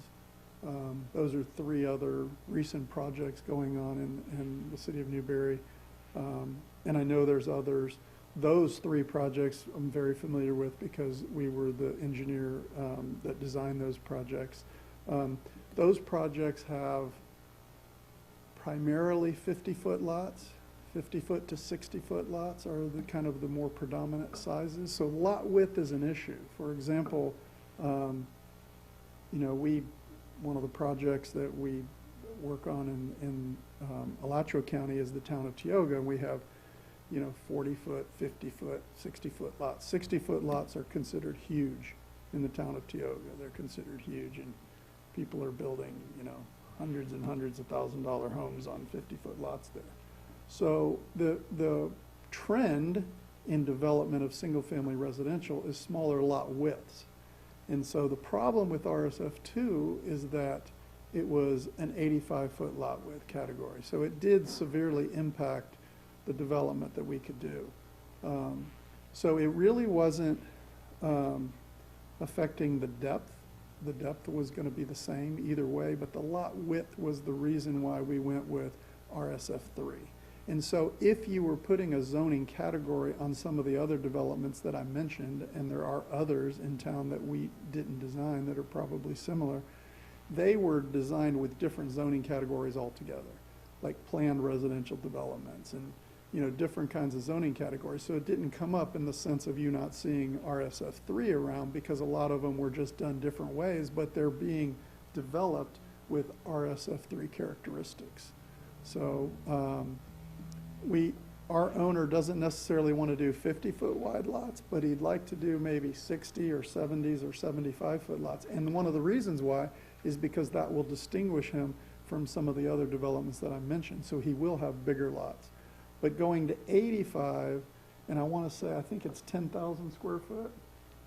So that also, with the 85-foot lot width, affects your depth. So we felt RSF3 was a great zoning category. It's very consistent with single-family development at the affordable scale and also at the very high-end scale in terms of, you know, the type of project that would come. And like I said, we do want to distinguish ourselves from some of the other developments that are in a little more east and to the north. But the point was we wanted to have the ability to get the lot sizes lower than 85 feet. So that's the sole reason that we're looking at RSF3, just to answer the question as to why we chose that particular zoning county. And that's a very viable question. And I just wanted to give you the actual reason why we chose RSF3. And again, I think it's consistent with development types that you've seen. So I would encourage, I mean, we certainly want RSF3. If your board was absolutely adamant that it had to be RSF2, then, you know, we would consider it for sure. But I think our preference is definitely the RSF3 zoning category for the lot width issue only. I think that addresses the questions that you all have raised, but if you want to further discuss them or have any more questions, I'm certainly willing to answer any of the questions.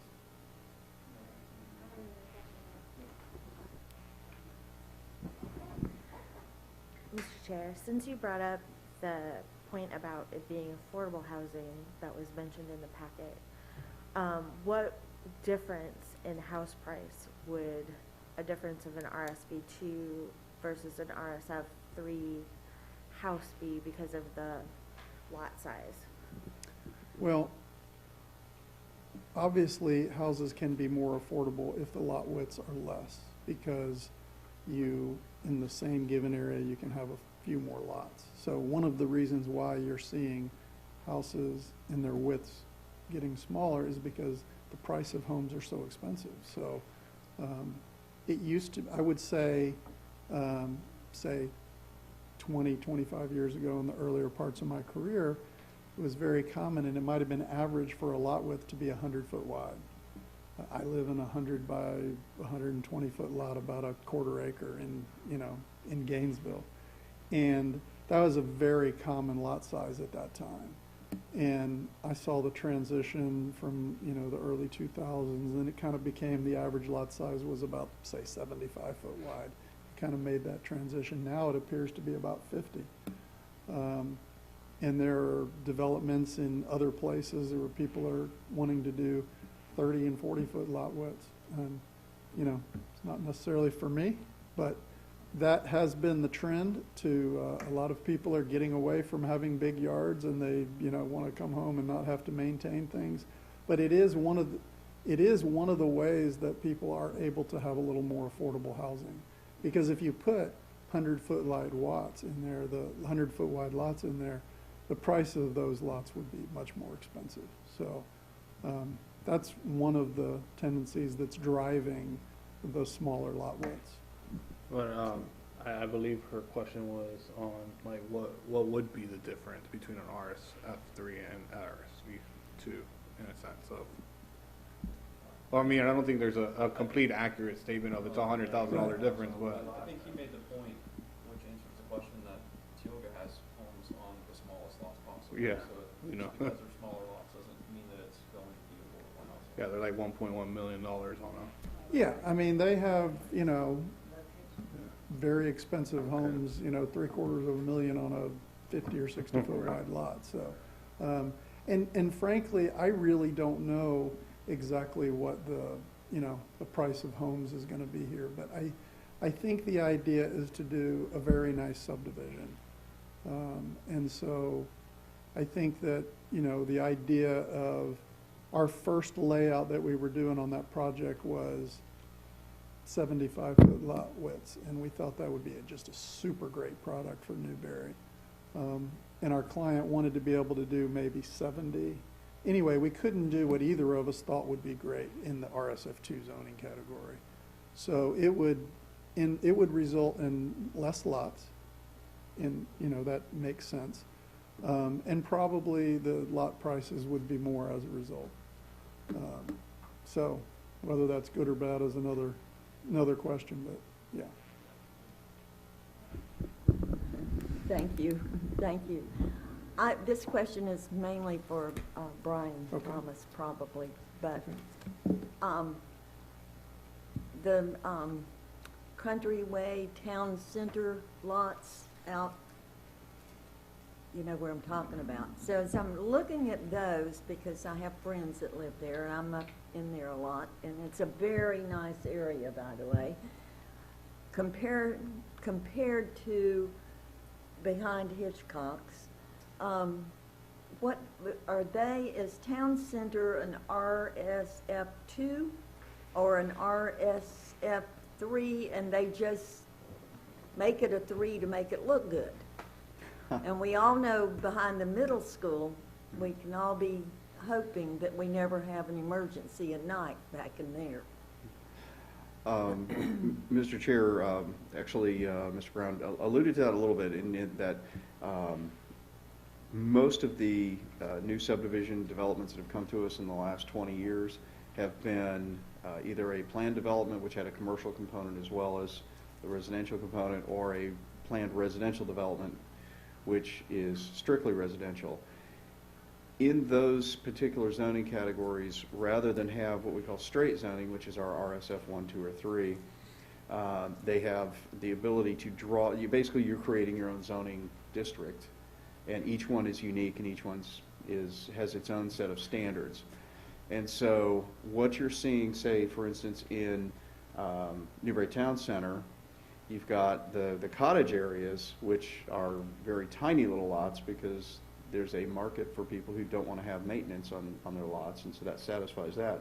But then in the larger lot area, that would probably be, really it's probably more equivalent to an RSF3 in that if you look at the average overall of those lots, they're not most of them are not 10,000 square feet, they're less than that. But they might be a little bit more than 7,500 square feet. And so there's somewhere between an RSF2 and an RSF3 in general as far as size goes. If you look at Oak Park, which is behind Hitchcock's, that would be more equivalent or akin to an RSF3 as far as lot size, because they're 50 foot wide by I think 100 or 120 foot, somewhere in that range deep. And so, and then again, Avalon Woods is going to be a mix from 40-foot wide up to 50-foot wide and 60-foot wide lots, depending on the different areas within Avalon Woods.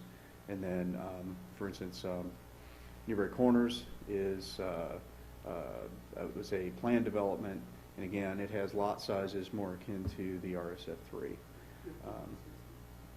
Yeah, 50 and 60-foot wide lots. Thank you. That's So, just me. mhm.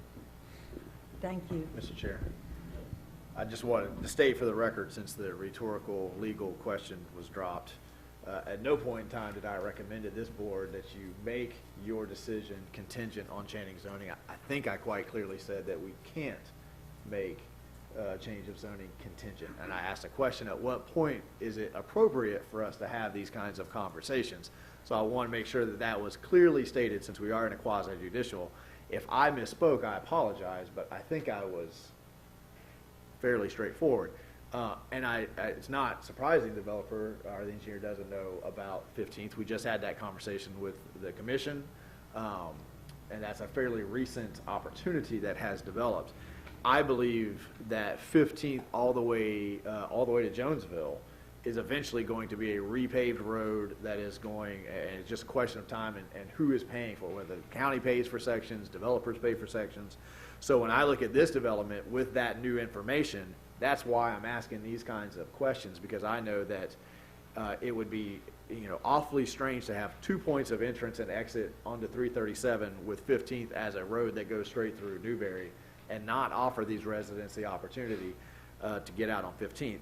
I think it's also, if I was just going, if there was nothing else going to happen, if this was happening in a void, then I would say, yeah, it is odd to say that you have to pave a road that's adjacent, but it's only adjacent to development because they put both of their points of entrance and exit very narrowly onto 337.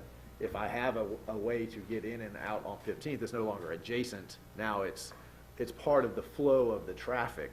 And when I look 10, 20, 50 years down the line, and I'm thinking about 15th from Jonesville to the county line, I think that that's going to be a fairly accessible, or needs to be a fairly accessible collector road.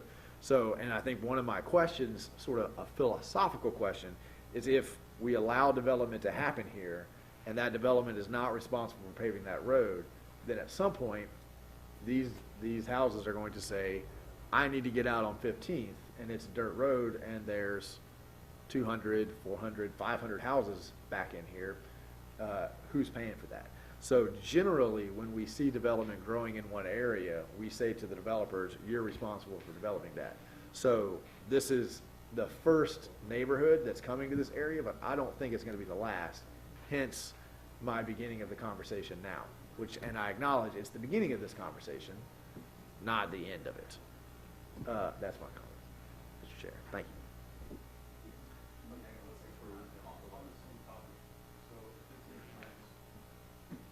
If 15th connects through, I think it's the Colemans who own that property, similarly to how we talked about the sewer being drawn down, that a future developer would have to reimburse for whatever portion of that sewer expansion they're responsible for. Would a developer of Coleman's property then be responsible, to your same point, for reimbursing the county or the city for that connection of 15th, if we're expecting these folks to pay for the repavement of 15th on their portion of the property? Yeah, I generally think that's how pioneering agreements work. We did one when we ran the water down 26, and all the property owners agreed, and they said the city, in that instance, it could be whatever we agree to. In that instance, the city fronted the entire cost, and those property owners agreed that when they developed, they would pay their fair share, or when they sold, they would reimburse their fair share. So in my mind, that would be, a pioneering agreement would be fair to the south and the north side of 15th. That way, when the next person develops and makes their money, they don't make it all off the back of this one. And sorry, I see you're at the podium, but we're not quite at public comments yet, so I want to just let you know. As soon as you hear a motion being made, that'll be the opportunity.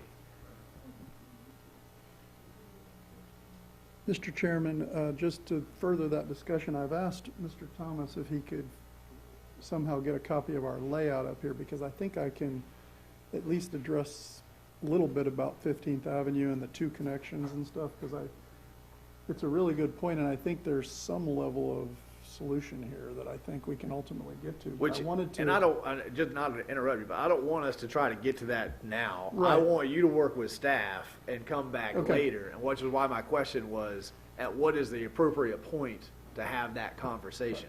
We're not gonna get there tonight. I don't think we should get there tonight. Okay. There's lots of considerations that should go into this. I thought my job tonight was to put this on your radar. Okay. And on the Okay. P&Z's radar, because the commission literally, I'm losing my days, but it was Thursday, had this conversation and moved this project to their top priority. So Okay. I wanted to let you know, let the P&Z know, and not to get into a philosophical debate. I think this is much better between you and Brian, around a desk somewhere, and then Brian can come back and say, I've worked with the developer, and here's what and then we can have that conversation. So I generally try to stray away from Okay. on dais Getting too negotiation. specific, and I wasn't trying to negotiate, I was just gonna point out to you that what you're saying it makes some sense, because where we show two connections, the north one is really close to 15th. And that was because we weren't convinced 15th had any significance. So if it does, it would probably make sense, even in coordination with the county, to get rid of our second entrance and to improve the one at 15th.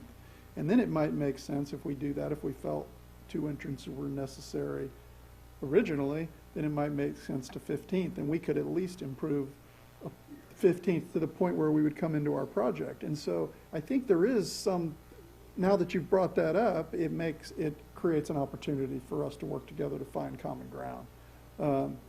Yeah, and it was just because when I sat back down after that discussion, I was pulling out the layout and looking at that, and I was saying, if that's going to be a significant entrance, not only should we not have a second connection, we're not going to be able to have a second connection. It's just too close, so it's just not going to make any sense. So I do think that, some level of improvement, and that may be the place where we put more of our improvement in County Road 337 money is to that connection at 15th Avenue, because we do the turn lanes for that if it's going to be a significant road. So I do think there's a way to get where, we're meeting some of your interests and handling the subdivision as well. So yes, anyway, I just wanted to point that out. If you wanted to see that, I could show it to you, but I think I get your point that we'll coordinate that, and we've heard it, and we understand it now, so thank you. Okay. To circle back to where we're at tonight, what we're needing to get at tonight, if I'm not mistaken, is just literally changing from ag to residential. At which point, this will just go to the commission and be discussed. There's no actual plans per se. It's just right. So that's why I'm like, I just want to circle back, like this being, if it passes, if it gets denied, it's just going to the commission for their review.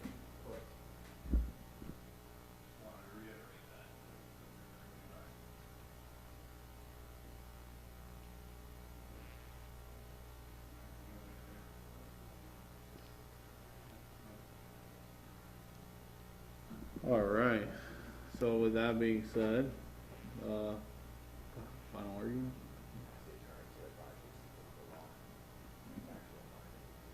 Mr. Chair, the applicable law is substantial competent evidence. Opinion testimony is taken from the planners. That's Jay Brown this evening, and also Brian. So they have the planning designation, so they can provide that opinion testimony. All right, and a final argument may be made by the applicant party interveners and then staff related solely to the evidence and testimony presented at the hearing and introduced into record.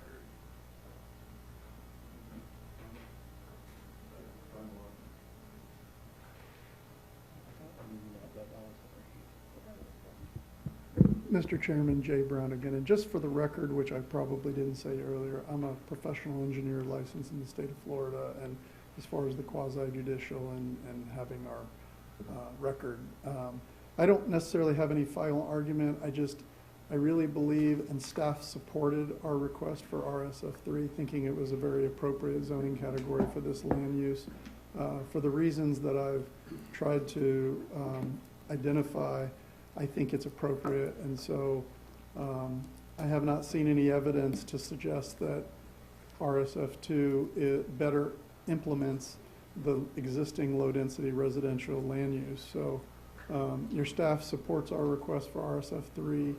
We are suggesting to you that it's a very appropriate and responsible zoning category for this property.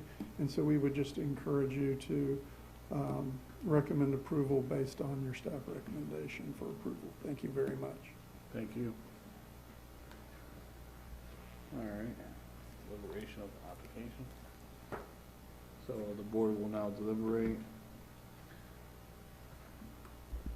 Yeah, Sure, I'll go first. So my thought is that we have tried to shy away from spot zoning, and when you look at a zoning map of the city, the property is only surrounded by agricultural land, and I think that, you know, when you look at other examples of neighborhoods that are not PDs or PRDs is our other designation, they're all RSF2.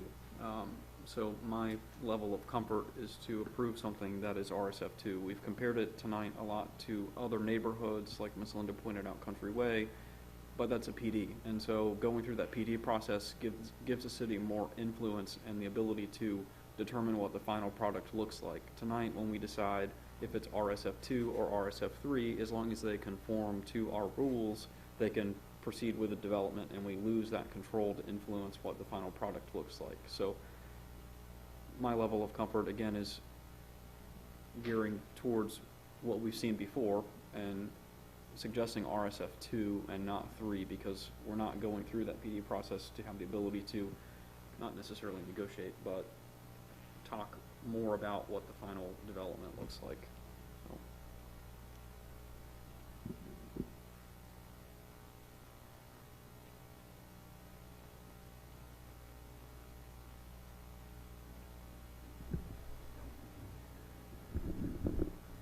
Well, again, you know, I'm always the one with the questions, and it has concerned me for a while that, one, as a city, we're getting in way fast with a lot of development.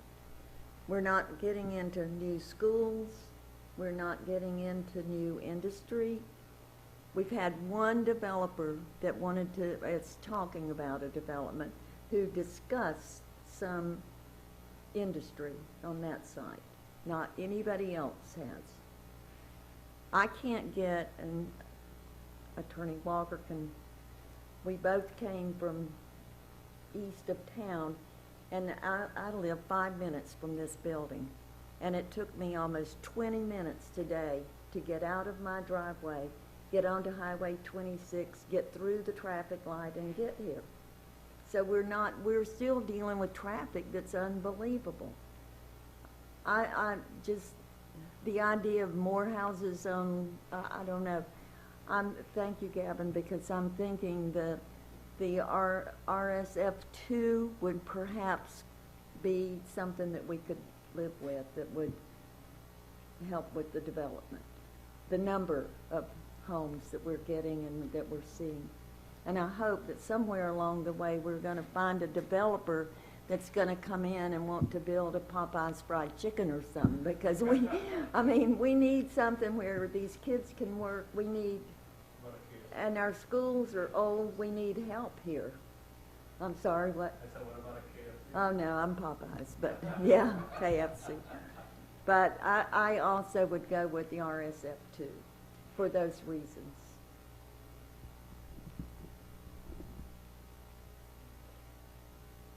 No pressure. I agree with many of the points made. I also have concerns about the condition of the road, and putting a development on there the way it is. I know that's not the developer's, nor within the power of the zoning, but we don't get to see the development plan and don't really have the same opportunities to bring up some of these concerns so they get heard by the commission. So that's the one thing I'd add to what's already been said. So I'll just add to that. In my industry, my background, where I come from, we trust but verify, and it's hard to trust in a situation like this, where it's like, yeah, I believe they're gonna do all this, but reality is, Ms. Woodcock said it, you know, where we're dealing with heavy traffic. This is on a already very strained piece of road. I do want to say I do appreciate, to Mayor Marlowe's point, I do appreciate a developer trying to come out to the west side. I like seeing that. However, back to Vice Chair Gavin's point, this is a big agricultural area. So to already start implanting an RSF3, making smaller size lots in something that has a huge amount of space, I just don't, you know, I can't grasp that idea. I would be more comfortable with an RSF2 idea because of where it's at, you know. And I'm going to go on the record saying I don't think we even mentioned this. I know Ms. Woodcock just mentioned it. But the schools are bursting in the seams. And I listened to our new superintendent talk about Newberry Elementary, and the only option we have is to go up. So that means that now we're going to have even more kids displaced while we're developing our schools. So to me, schools is another huge concern, and trying to pack more into an acreage like that, it does bother me. I do feel more of, we would be more inclined for an RF2 setting. Yes. It's an interesting evening to talk about the property rights elements and this conversation in conjunction. And Scott, I'd like to get, because I think we may end up in the same situation with the commission. So your immediate thoughts, and then maybe you can look at it. But you know, we're in a quasi-judicial. We haven't, as the applicant said, we haven't heard any evidence to say why RSF2 would be better than RSF3. Given the proximity to the conversation with the property rights, I'm curious about that. I don't think that it's not evidence that all of the other developments surrounding it are RSF2. And It's a trend. Yeah.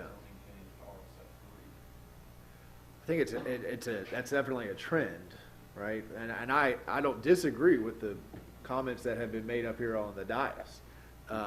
It is in our urban services area. We do have this zoning category. If we don't want to offer it anymore, and I believe that there is some thought on the commission that we shouldn't offer this anymore, that we should be, or that we should have areas of town where we're offering this and areas where we're not offering this. So I think that there's a larger conversation here, but it seems I don't want this board or the commission to get into murky water when it comes to, because in a quasi-judicial, we're supposed to make our decisions based on the evidence that's presented. Staff is recommending RSF3. We haven't heard any expert testimony saying RSF3 is a problem. We have a trend that we haven't done that, and we haven't developed any neighborhoods out in this quadrant yet. So I guess you say, well, that we have a trend in one quadrant of town, but we have never developed a neighborhood out in this quadrant. So the trend is about to be set. So it's kind of how do we want this area of Newberry to develop? And in my mind, this area has been developing along the horse farm model, which is the 5-acre, $1 million horse. The horse's house is nicer than the people's house. So I think we are about to set a precedent here.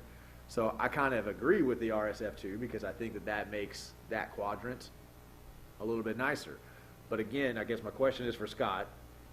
In the absence of evidence, and given that we just adopted the property rights, what's your advice? Obviously, we can recommend anything. The board can recommend anything they want to the commission, just as the commission can vote any way that they want. But legally, So your options, of course, are to approve and recommend approval to the city commission, to deny and recommend denial to the city commission, or to continue the matter further for staff input and applicant input. Those are always your three choices. I think there is sufficient grounds.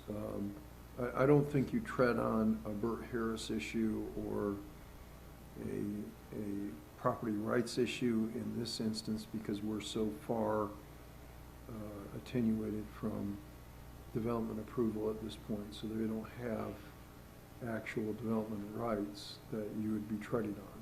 So I think, number one, that's the point.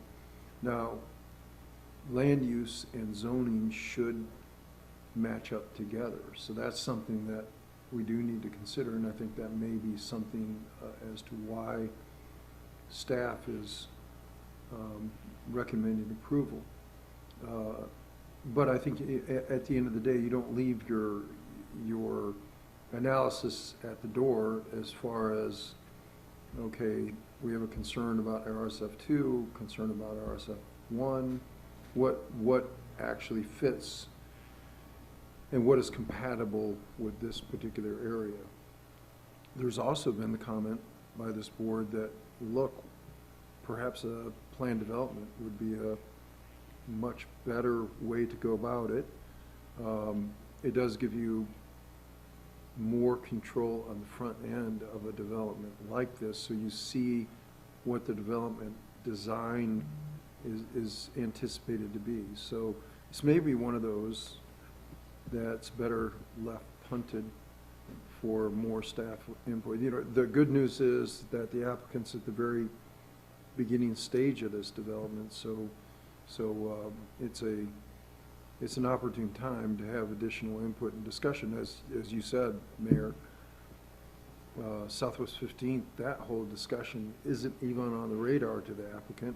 It's just now on the radar to city staff and our city commissioners, and so from that standpoint, there's a lot of new information that needs to be sorted out. So there's a lot at play here, and given the discussion of the tea leaves, you certainly have the option of any one of those three items to head in that direction, or recommend in that direction. And Brian, the last time we did straight zoning, that was Newberry Oaks, Newberry Oaks, And which was the 90s. mid to late 90s. Yes, sir. It's been a long time since we've Mhm. had a neighborhood that because I mean, I think, Gavin is normally when we're having these conversations in a PD, and we get the opportunity to have all of these conversations about roadways, inward accidents.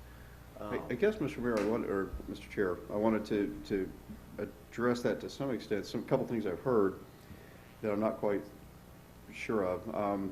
One was that typically when a PD proposal is brought in, they come in with a bubble plan. They would specify the minimum lot sizes and some of those characteristics, very similar to what's already in the straight zoning categories. And that's the benefit of doing one of those, is that they can come in and propose whatever they would like, build their own zoning district, basically. Whereas this is already predefined in our code. And so there's very little difference in what you would be seeing if they were presenting a PD versus what's being presented here tonight. It's just that our code predefines what's the parameters under which they're going to develop under RSF3. Another thing that I heard, a term I heard thrown out, was spot zoning. Spot zoning would be more akin to having, say you're in an RSF2 area surrounding it and you rezone a parcel right in the center. Vastly different, say commercial, than all the surrounding area. The spot zoning is highly incompatible because there's no transition zone, there's no difference, or there's a huge difference between the single parcel or a couple of parcels, whereas this is an entire subdivision that would be zoned, so it really would not qualify, or would not be considered spot zoning typically, just because the area around it, there's no RSF3 even anywhere in the city. It wouldn't qualify as spot zoning.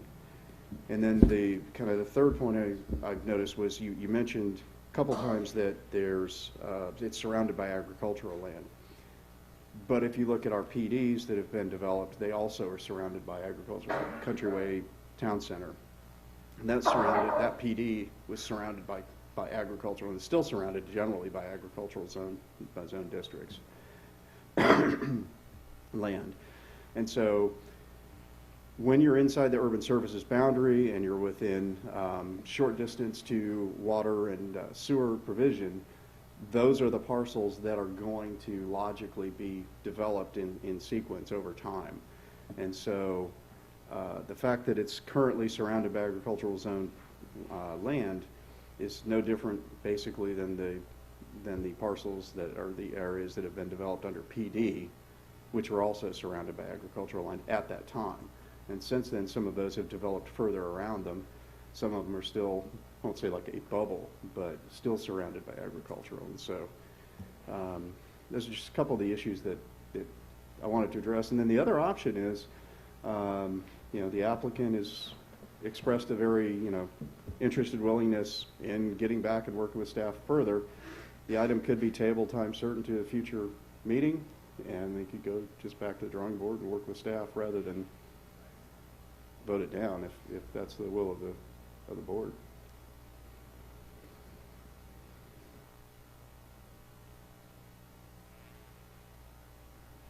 Mr. Chair, you might want to ask the applicant if they, I don't hear a desire up here to vote it down. I hear a desire to push it forward as RS2.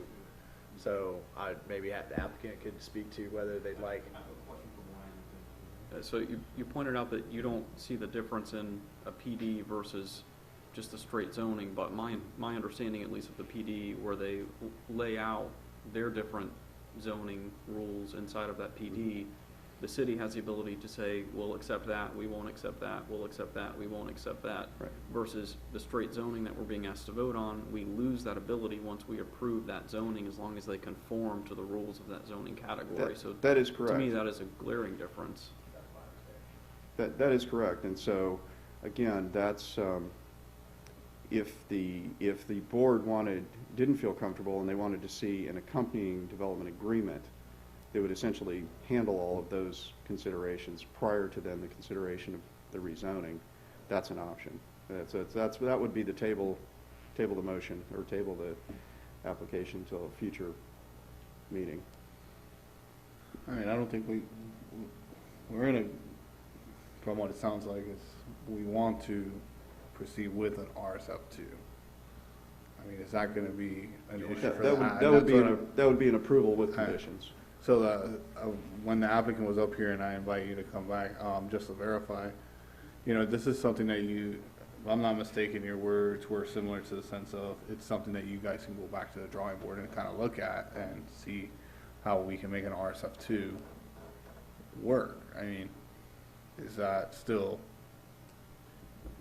Yes, Mr. Chairman. I mean, doesn't take rocket scientists to see the tea leaves here, and that RSF2 is more desired than RSF3. And maybe the attorney can help you with this, but if you entertained a motion to approve the application with a change to RSF2 instead of RSF3, I mean, we would certainly accept that approval, and we would go on to the city commission with that. I wasn't sure if that was one of the options that was available to them. I don't know if you'd have to say no to our application and have another vote for that. But if you did change it to RSF2, I mean, we would accept that and move on. And we would still work with staff on all the issues of the roadways and, those type of things. But if that would be your recommendation to the city commission, I mean, I'm sure it would carry a lot of weight with the commission. We may still want to ask the commission for RSF3, but if they also felt RSF2 was more appropriate, then we would have RSF2 zoning, and we would do a development in RSF2 zoning. So, I indicated our preference is RSF3, but your preference, if it is in fact RSF2, we would probably appreciate an approval with RSF2 this evening, and we would move on and adjust, and perhaps our client would say, let's go forward with RSF2 if that's appropriate. I mean, the mayor is here. He's going to understand these discussions and, be working with the commission, and he's expressed his, interest in RSF2 also, so that may very well be where we end up. And so we would just probably appreciate a positive, vote this evening. So. however you feel is the best way to do it, we'll work with you for sure. Mr. Chair, I think that's probably the best way to move forward. I would say to the applicant that I believe that you would put a lot of the commission's mind at ease with RSF 2. You can certainly come back and still make a pitch for RSF 3, and you may get it. But if you voluntarily go for RSF 2, I think that would probably ease a lot of those kinds of questions. So I would recommend the same path. And I think we have some folks here from the audience who, I know I was about to say that, hey, who want to speak. So if we've exhausted the conversation, you'll get a motion on the floor and then let them participate.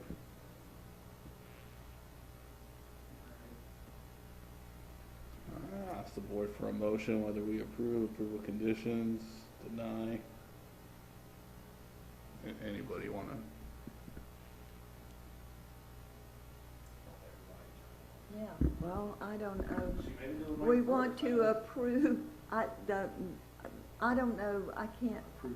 The motion is to approve for RSF 3 or RSF 2, correct? All right, so, but we're voting on if we want to approve it, the same thing for RSF 2. Got it? All right, that's my motion.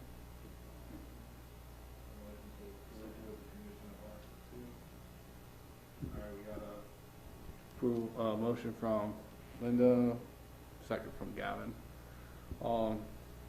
Now there's a motion on the floor, and this is where we would ask any public comments on the motion on the floor to approve with an RSF 2 versus RSF 3.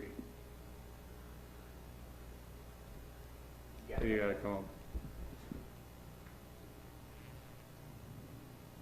I had a comment on what the mayor came up with about paving 15th Avenue north of this piece of property. I'm against that totally, and any kind of stub-out road going to it. They have enough property, they could have their own entrance off 337.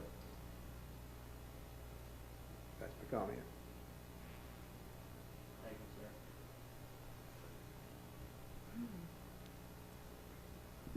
All right, any other public comment? All right, hearing none.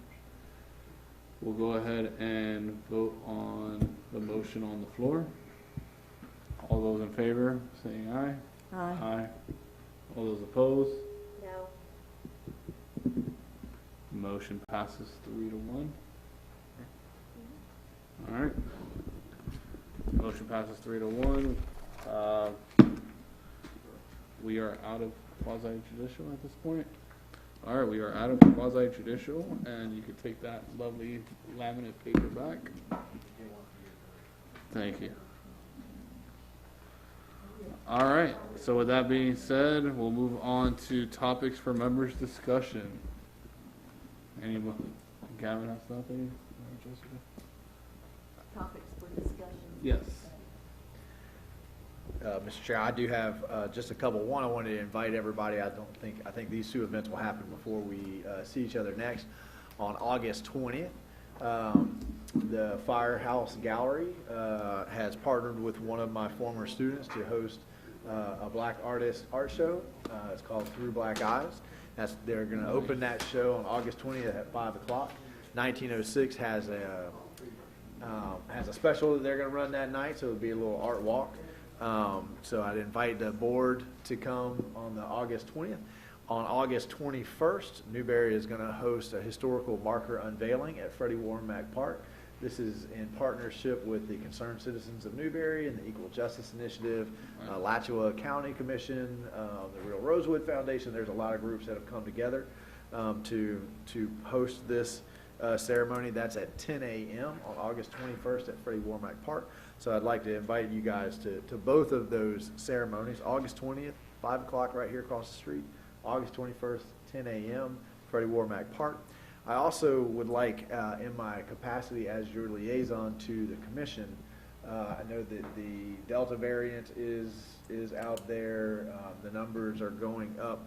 Does this board have anything you want me to take back to the commission in terms of reinstituting the ability for board members to Zoom if they're not feeling well, those kind of things. They might stipulate Scott's not listening to me here, but he's listening in his mind. We may have to go back to that ordinance because I think we discontinued it, but if this board would like those kinds of options, like the commission to consider those options, I think, I could certainly make that request on your behalf. I wouldn't deny the option to be available. I think having options is a good thing, and my number one saying that I've always kept is safety is a non-negotiable for me. So if someone feels safer and we're allowed to do a Zoom as an option, I do not want to take that option away from any of my board members. I do not want them to feel uncomfortable having to come to a meeting and be 100% here. So.